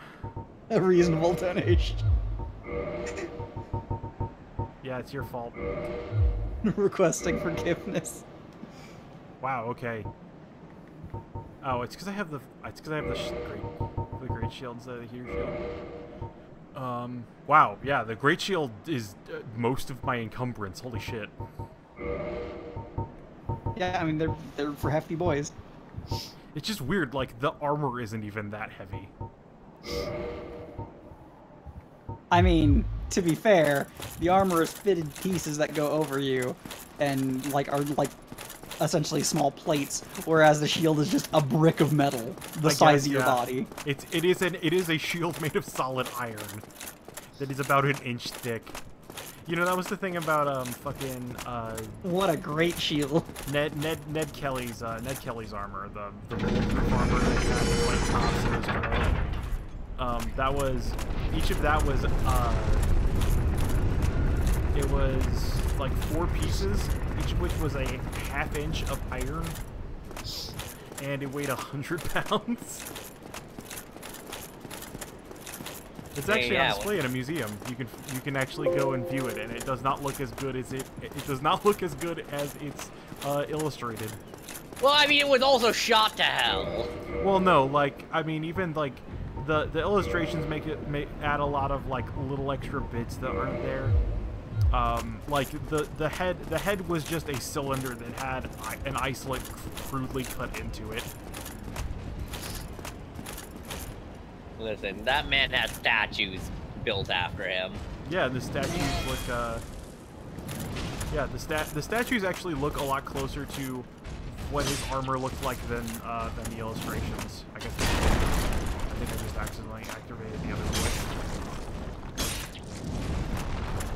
It's a shame because, like, I naturally want to be like, if you're having trouble, to offer help, but, like, this is one where I shouldn't, because this is like a quintessential moment of Dark Souls, and 2, I can't really? Like, it's really hard to help out with this bit. Yeah, it's a part designed for a single person.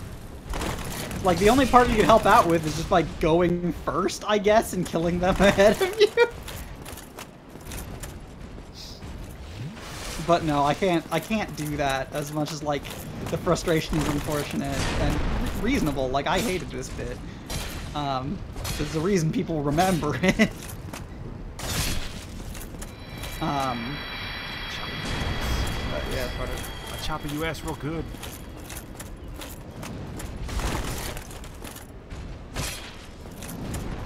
By the way, if you ever want to properly do a light roll, we need to go get you a very important ring. Well, if you want to do light roll, it's what, 25% encumbrance? Yes, it is 25%. Because right now I'm between 25 and 50, which is good enough for now. Oh yeah. I'm not meaning right now, but I'm meaning in the long run. Like if you decide, like, oh, you know, I'd rather have a light roll, or you know, so you can dodge things better, and then, or the armor's not necessarily doing it for you at the same time, so you might as well just like be faster. There's a particular ring that is very good in Dark Souls 1 for multiple reasons, both because it's actually good, and 2 because it kicks ass.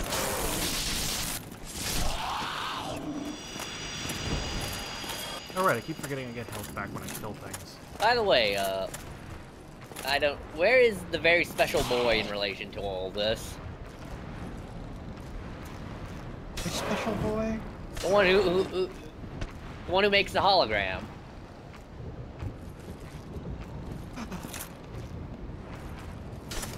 I'm trying to decide what you mean by hologram. The big hologram that keeps the lights on. Oh, he is down by the bonfire we keep using. Is where you actually encounter him, but you can only get to him after clearing Anor Lando anyway. All right. Yeah. I know exactly what you're talking about now, but yeah, no, we couldn't do that.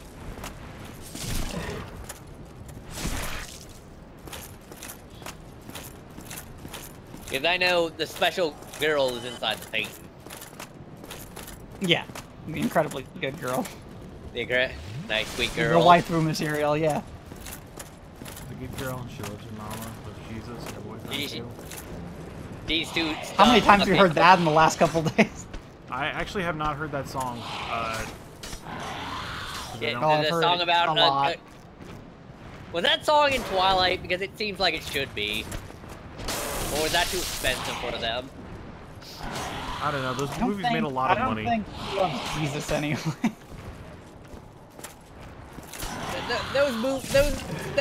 That series is super about Jesus. Well, it's written by a Mormon.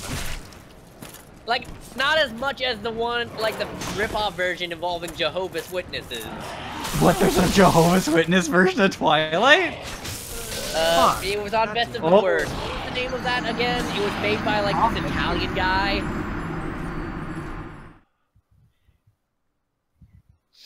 I'm not sure what you're It also talking came about. out with it was based on a book that came out at the same time and used images from the movie.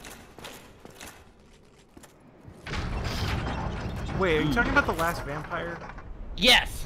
The one that was on Best of the Worst? Yes. Man, I forgot about that movie. Yeah, and like Jehovah's Witnesses are a very important plot point because vampires and blood transfusions. Right, yeah. And also, a girl goes on a shooting spree because she has AIDS.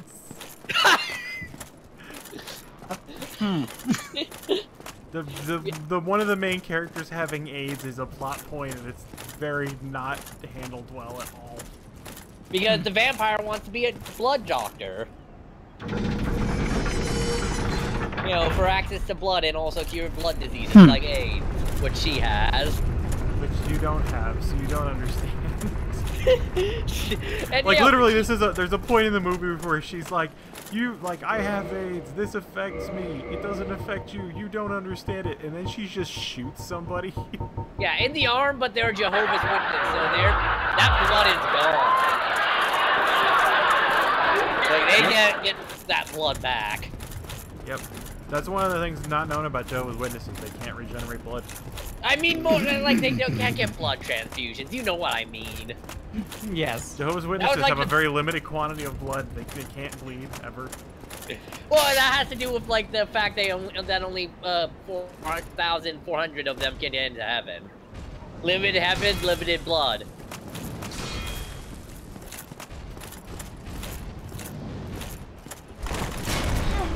I like that that's kind of a shitty version of blood magic.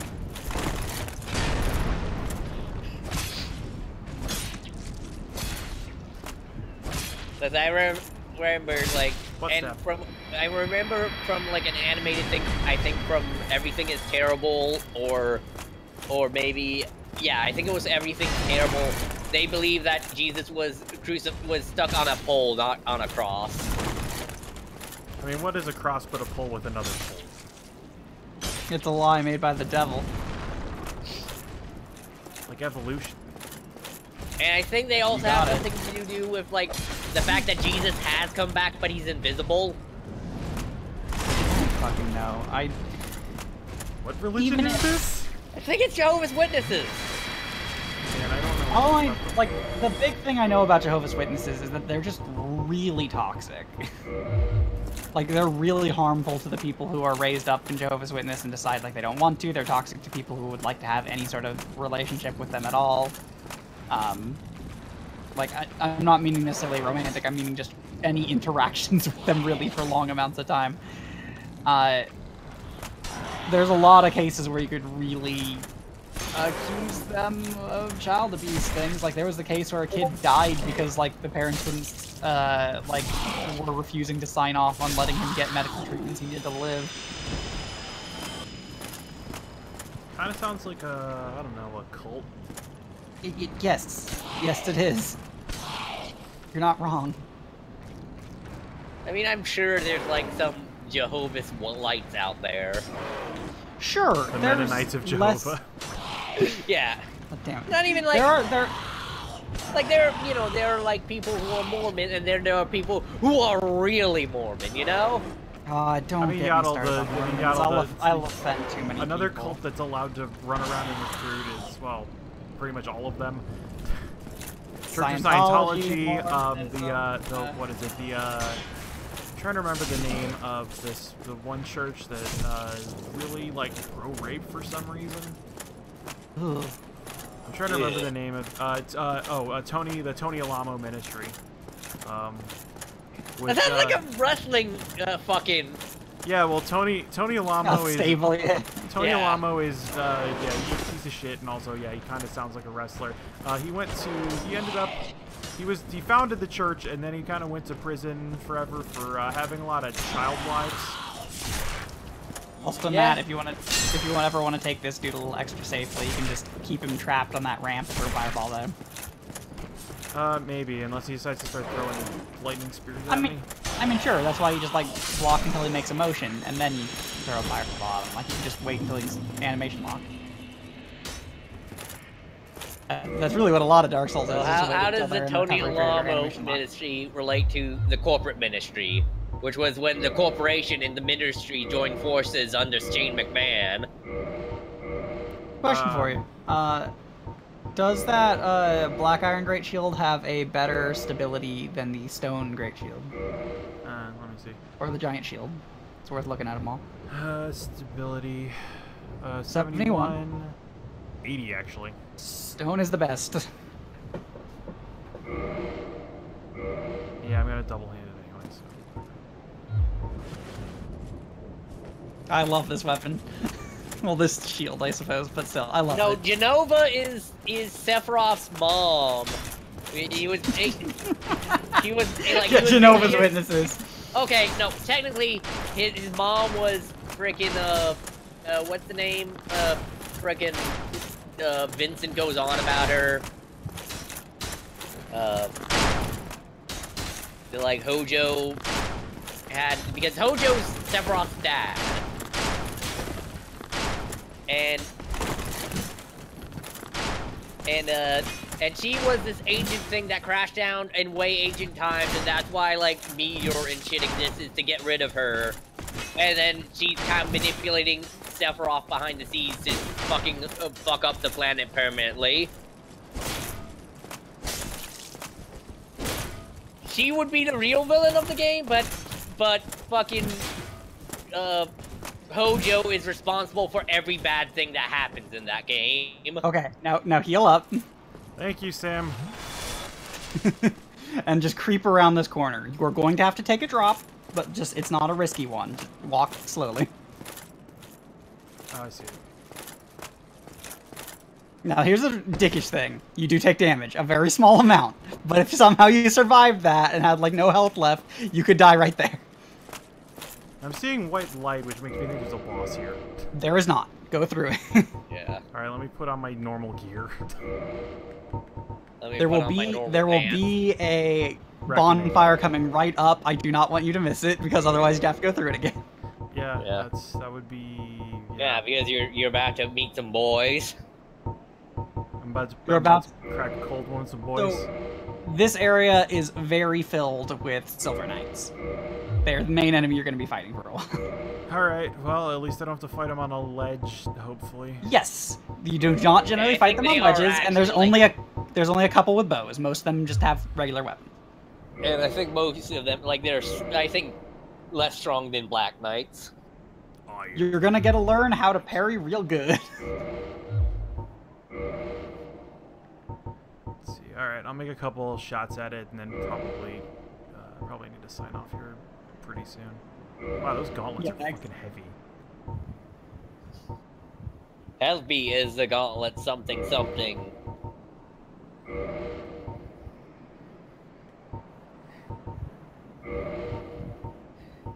Let's see, 1.2. I have a little bit of room to play around with here.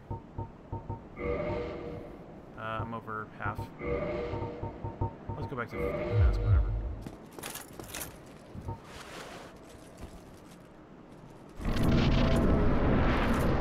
Alright.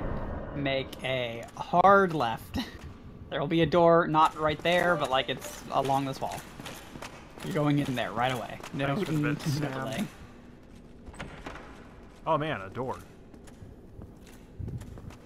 I saw the Phantom there, and I'm like, before oh. sitting, there's a dude. Talk to him. Hey, Solar.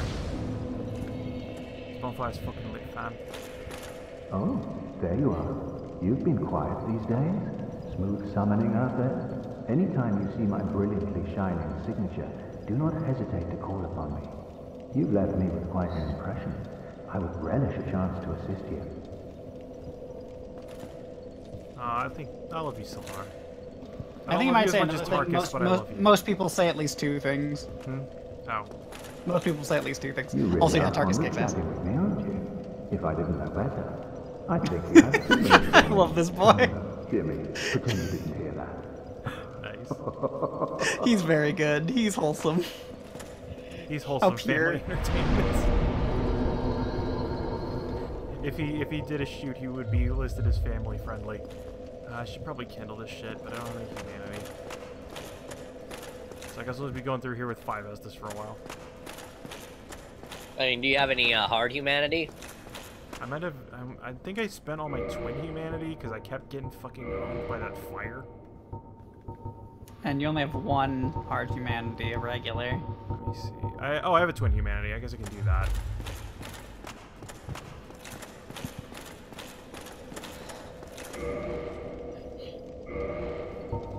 I thought I lost all of the. Oh, I think I gained one when I beat Iron Giant. Whatever. Yeah, you beat the hell out of Vin Diesel.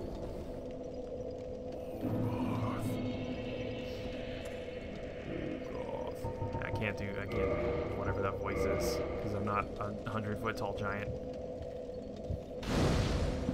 Yeah, or the Iron Giant. Unlike Vin Diesel, who's just a regular 100-foot giant. Oh, hey, there's a bunch of summon signs, huh? These are not. Oh, these are players. These are actual people. Yeah. There's Oh, just a lot of people here. This is a common area for interacting with other people. Now, is range important for fighting these boys? Range? No. Just get into melee with them.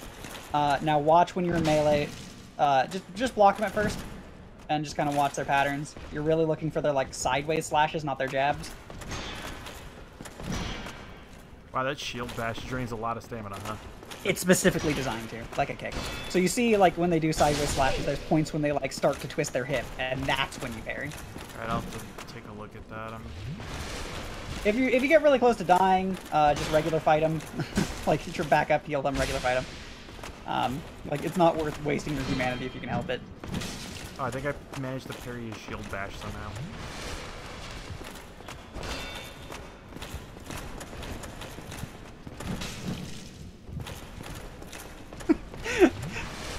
I love how much of the appearance of when someone parries after they get stabbed in the face. It's not an insult against you. I do it all the time when I was learning, but like, it's real funny looking.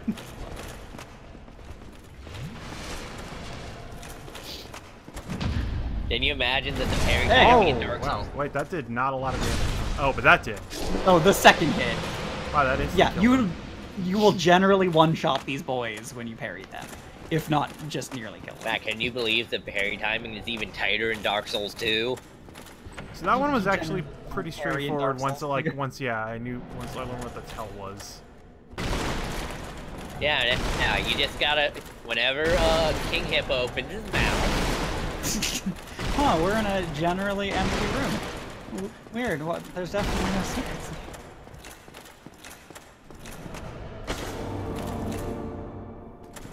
Da, da, da, da. Oh, good, there's a hole. Oh, good, there's I a love scary that. stair.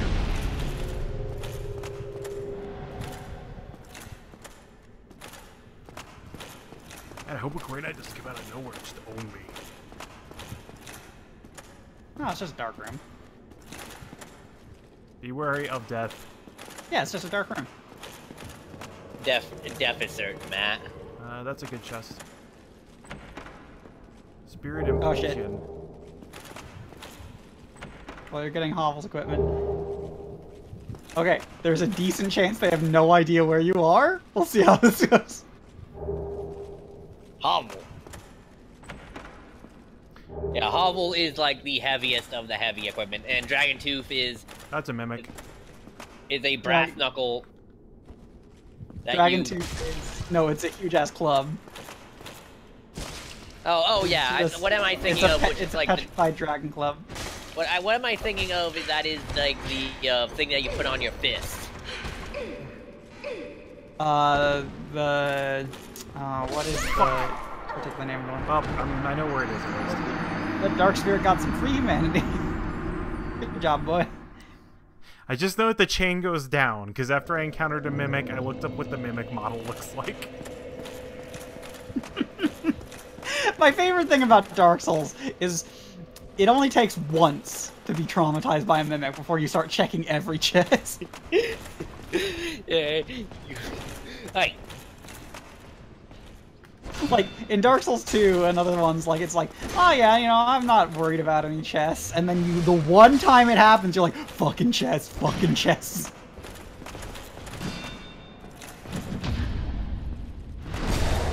Yeah.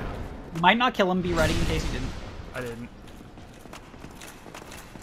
I did about half his health. I'd say the one at like 2/3, but yeah. Oh, I was thinking of clowns again, and for some reason, Max, did you see they added the an all-color clown in Eternal? What? Oh. Oh, yeah, no, the new Stranger Boy? He's great. Yeah. No, I already did that expansion. I accidentally built an infinite combo deck? Oops! Did you know there's an infinite combo deck that exists because of that, and I somehow made it by accident? Not because of that boy, but because of one of the other cards in that new set. But yeah, Charlie, do you know about the infinite winds combo? No. Okay. So do you know about the Southwind Herald? Yeah, okay, yeah. It's like the final of the Herald set. If you have all 4 Heralds in the graveyard, you summon a thing. Yeah, you summon the Avatar of the Winds, which is a 9/9 flying Aegis that does 5 damage to your opponent and each flying creature they control. Oh, what? That move can kill you in one hit? I think... I'm not was sure it full what health? did extra damage. Yeah, I don't know what did it extra that time. Do you have to mash in order to, like, get out of it? I thought you just escaped from it, like, on your own. I think you might have to genuinely match. Maybe? But yeah, go on. I should try a Hovel run. That's a good idea.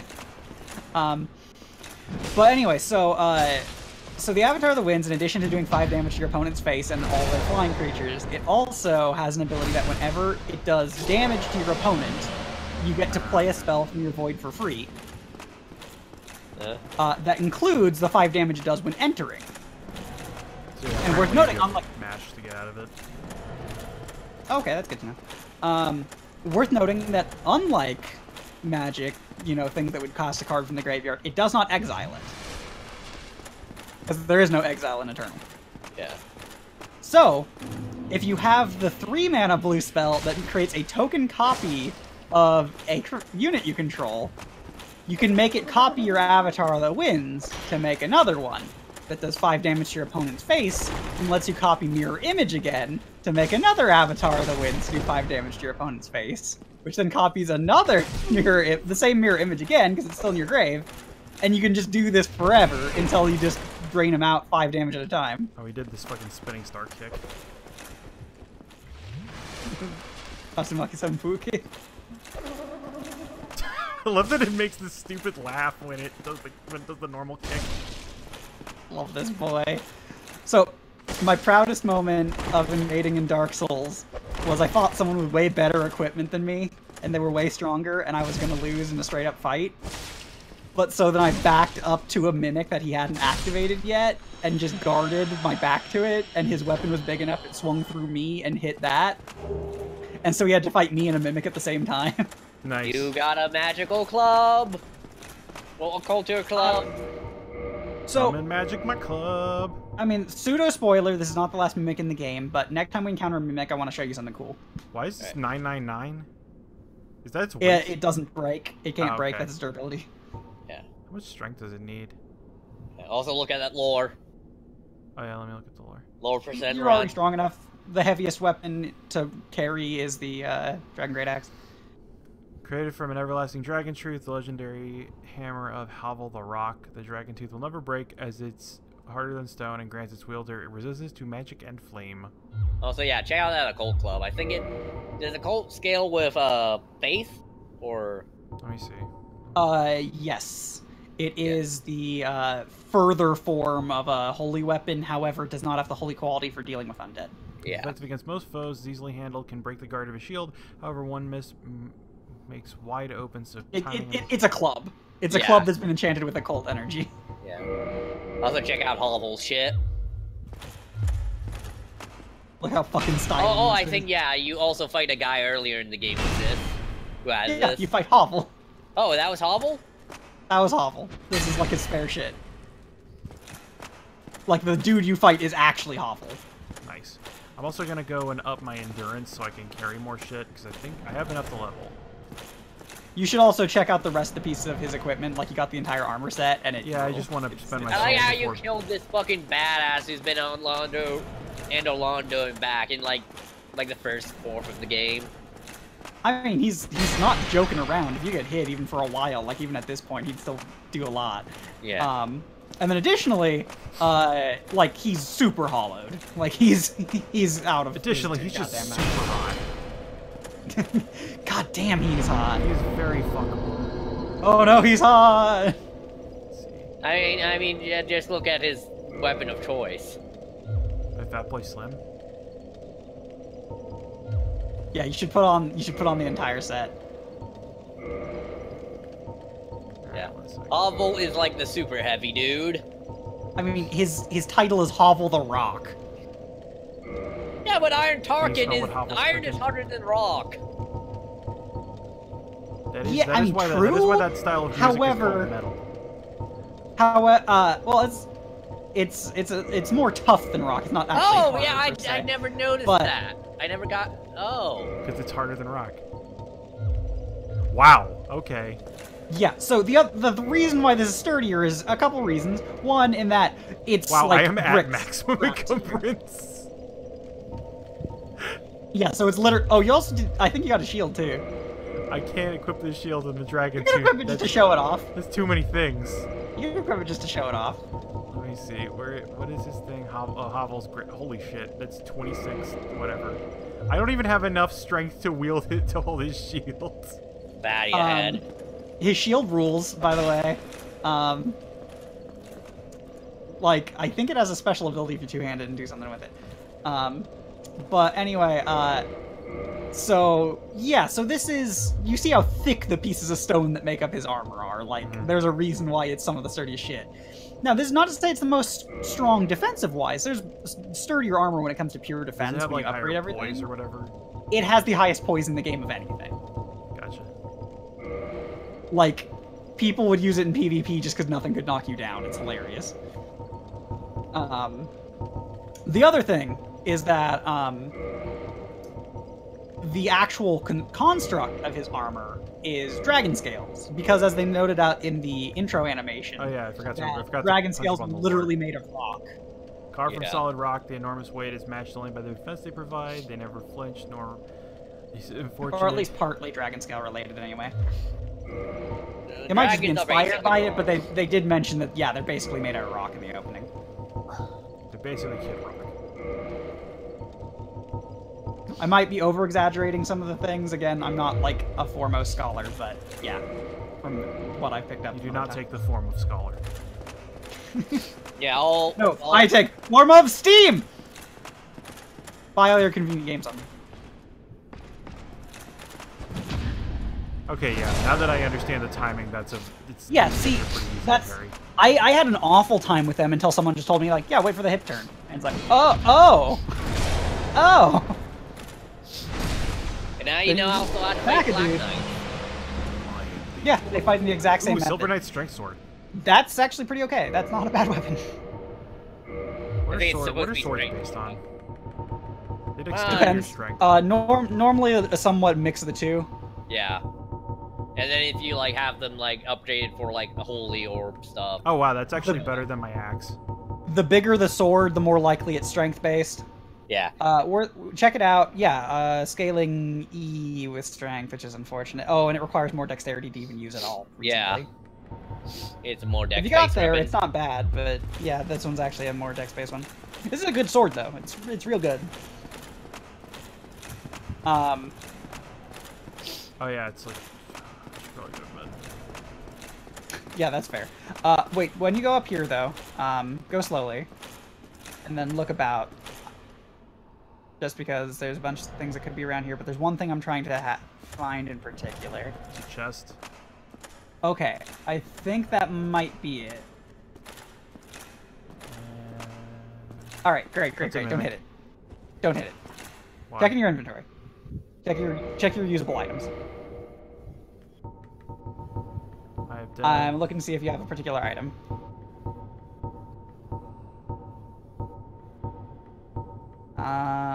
It doesn't look like you do. That's a shame. It would I've have got been cool to rubbish. show it off. Is rubbish useful? Nah, you can't do the thing I thought you could. Just because you don't have the item. Never mind. Alright. Yeah, just kill it then, if you want to, or save it for later when you could see it, but like, whatever. Give a shit.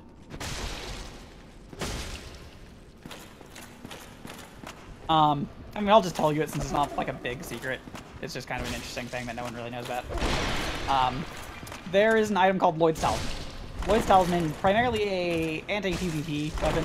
Yeah, it prevents people from Estusing. Yeah, when you hit someone with it, it keeps them from using Estus. Yeah. If you hit a mimic with it while it's still pretending to be a chest, it gets like real drunk. I think I'm dead. Ah, that's okay. There's only one Silver Knight in between you and here. It's not like you lost your humanity. Anyway, they get like real drunk and they all open their mouths and you can just pluck the treasure out of their gullet Gotcha. without killing them. I do appreciate that all mimics actually have like real good items inside them, like a treasure chest. Yeah, they're treasure chests that were corrupted by magic or something. I don't know what the Lord explanation for mimics are. They just freak me the fuck out. Also, Sam, I'm a way bigger scrub in Dark Souls, like a bigger filthy casual, because I just did a magic build. So like, I just went full in scaling.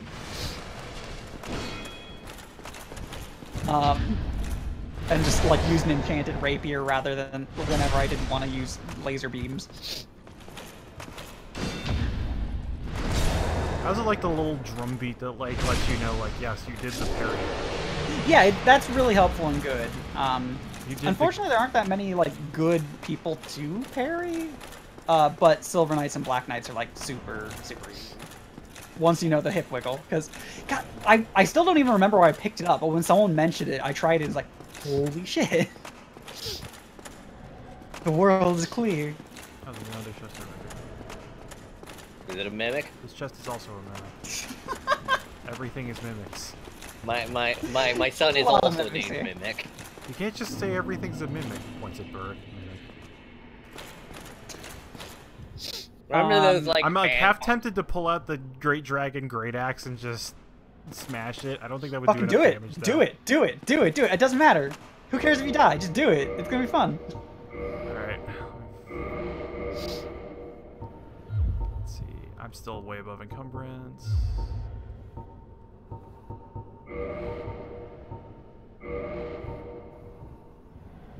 Damn. Oh, I think it's because I have the leggings.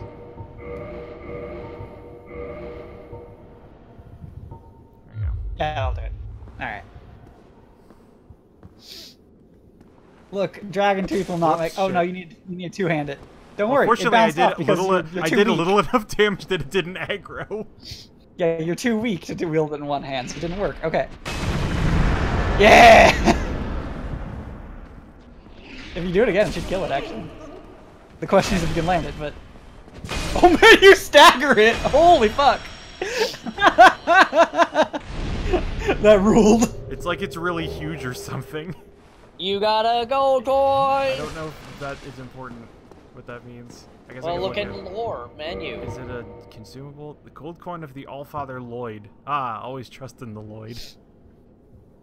Coin made of gold, has a white halo on his face. Coins of great value to men have little value in Lordran, where they accept the currency as souls.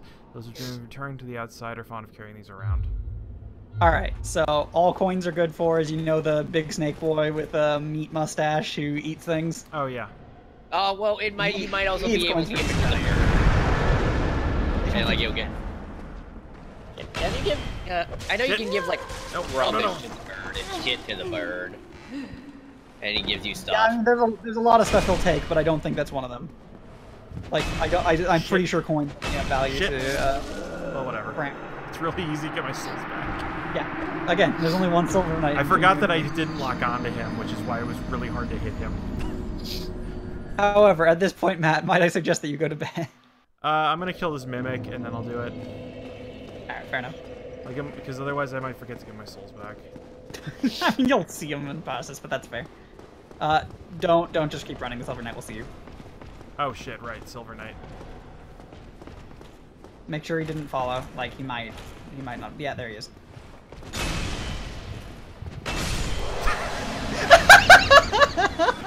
Alright, this is working out a little better than I thought it would.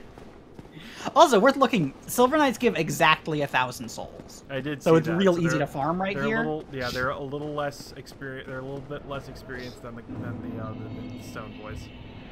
But like, they're super easy to fight. So. Yeah. Now that you know the move. Oh, you didn't do the charge up for your first hit. Yeah, I didn't want to spend the 50 durability. I mean, this is what you're using it for, so... I'm using it because it does that. God, so I'm pretty sure the appearance of this axe... Oh, silver coins, multiple.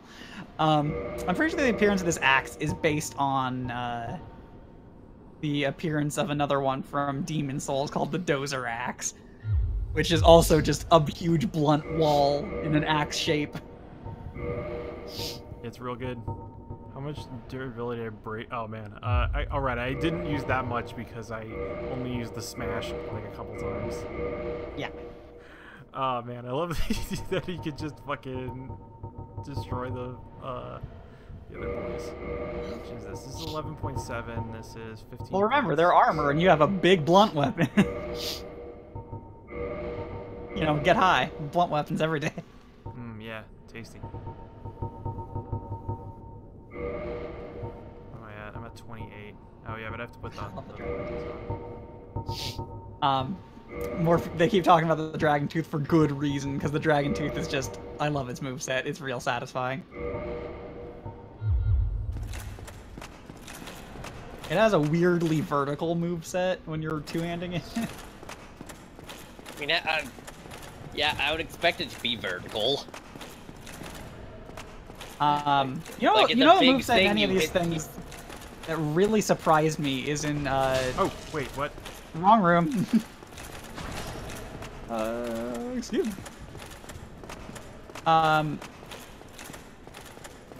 He's gonna keep aggro to you, I think. Though, Nah, so. when I hit the bonfire, they all reset. Oh, never mind. And I'm also faster than him. All right. Well, thank you everybody for watching. This will be back in a couple Thursdays. Yeah. You busy next Dark Souls is Thursday? a good time. I mean, next Thursday is Wrestle. So Dark Souls. Yeah, you mean I guess? Yeah, 2 Thursday. You're making progress, though. It's real. Yeah.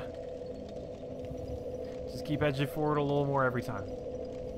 Hey, thanks for the bits, Charlie. We'll find a path for you to go after you clear out this area, and I'll just find a good way for you to get a strong weapon for what you're doing. Once you get your equipment upgraded properly, the game gets so much nicer. Yeah, I gotta go. I gotta be able to get to fast travel so I can go back to the blacksmith and then we also have to show you to get how to get into the extra areas. Both the extra area main game and extra area DLC. DLC is so good. It's smart, it's short, but real good. The Prepare to Die edition has the DLC baked in. Oh, okay, gotcha. Yeah. It's the only PC release, but like on console they had Dark Souls and then added DLC. Yeah. All right. Yeah. Good night, peoples. Thanks for watching. Let's see.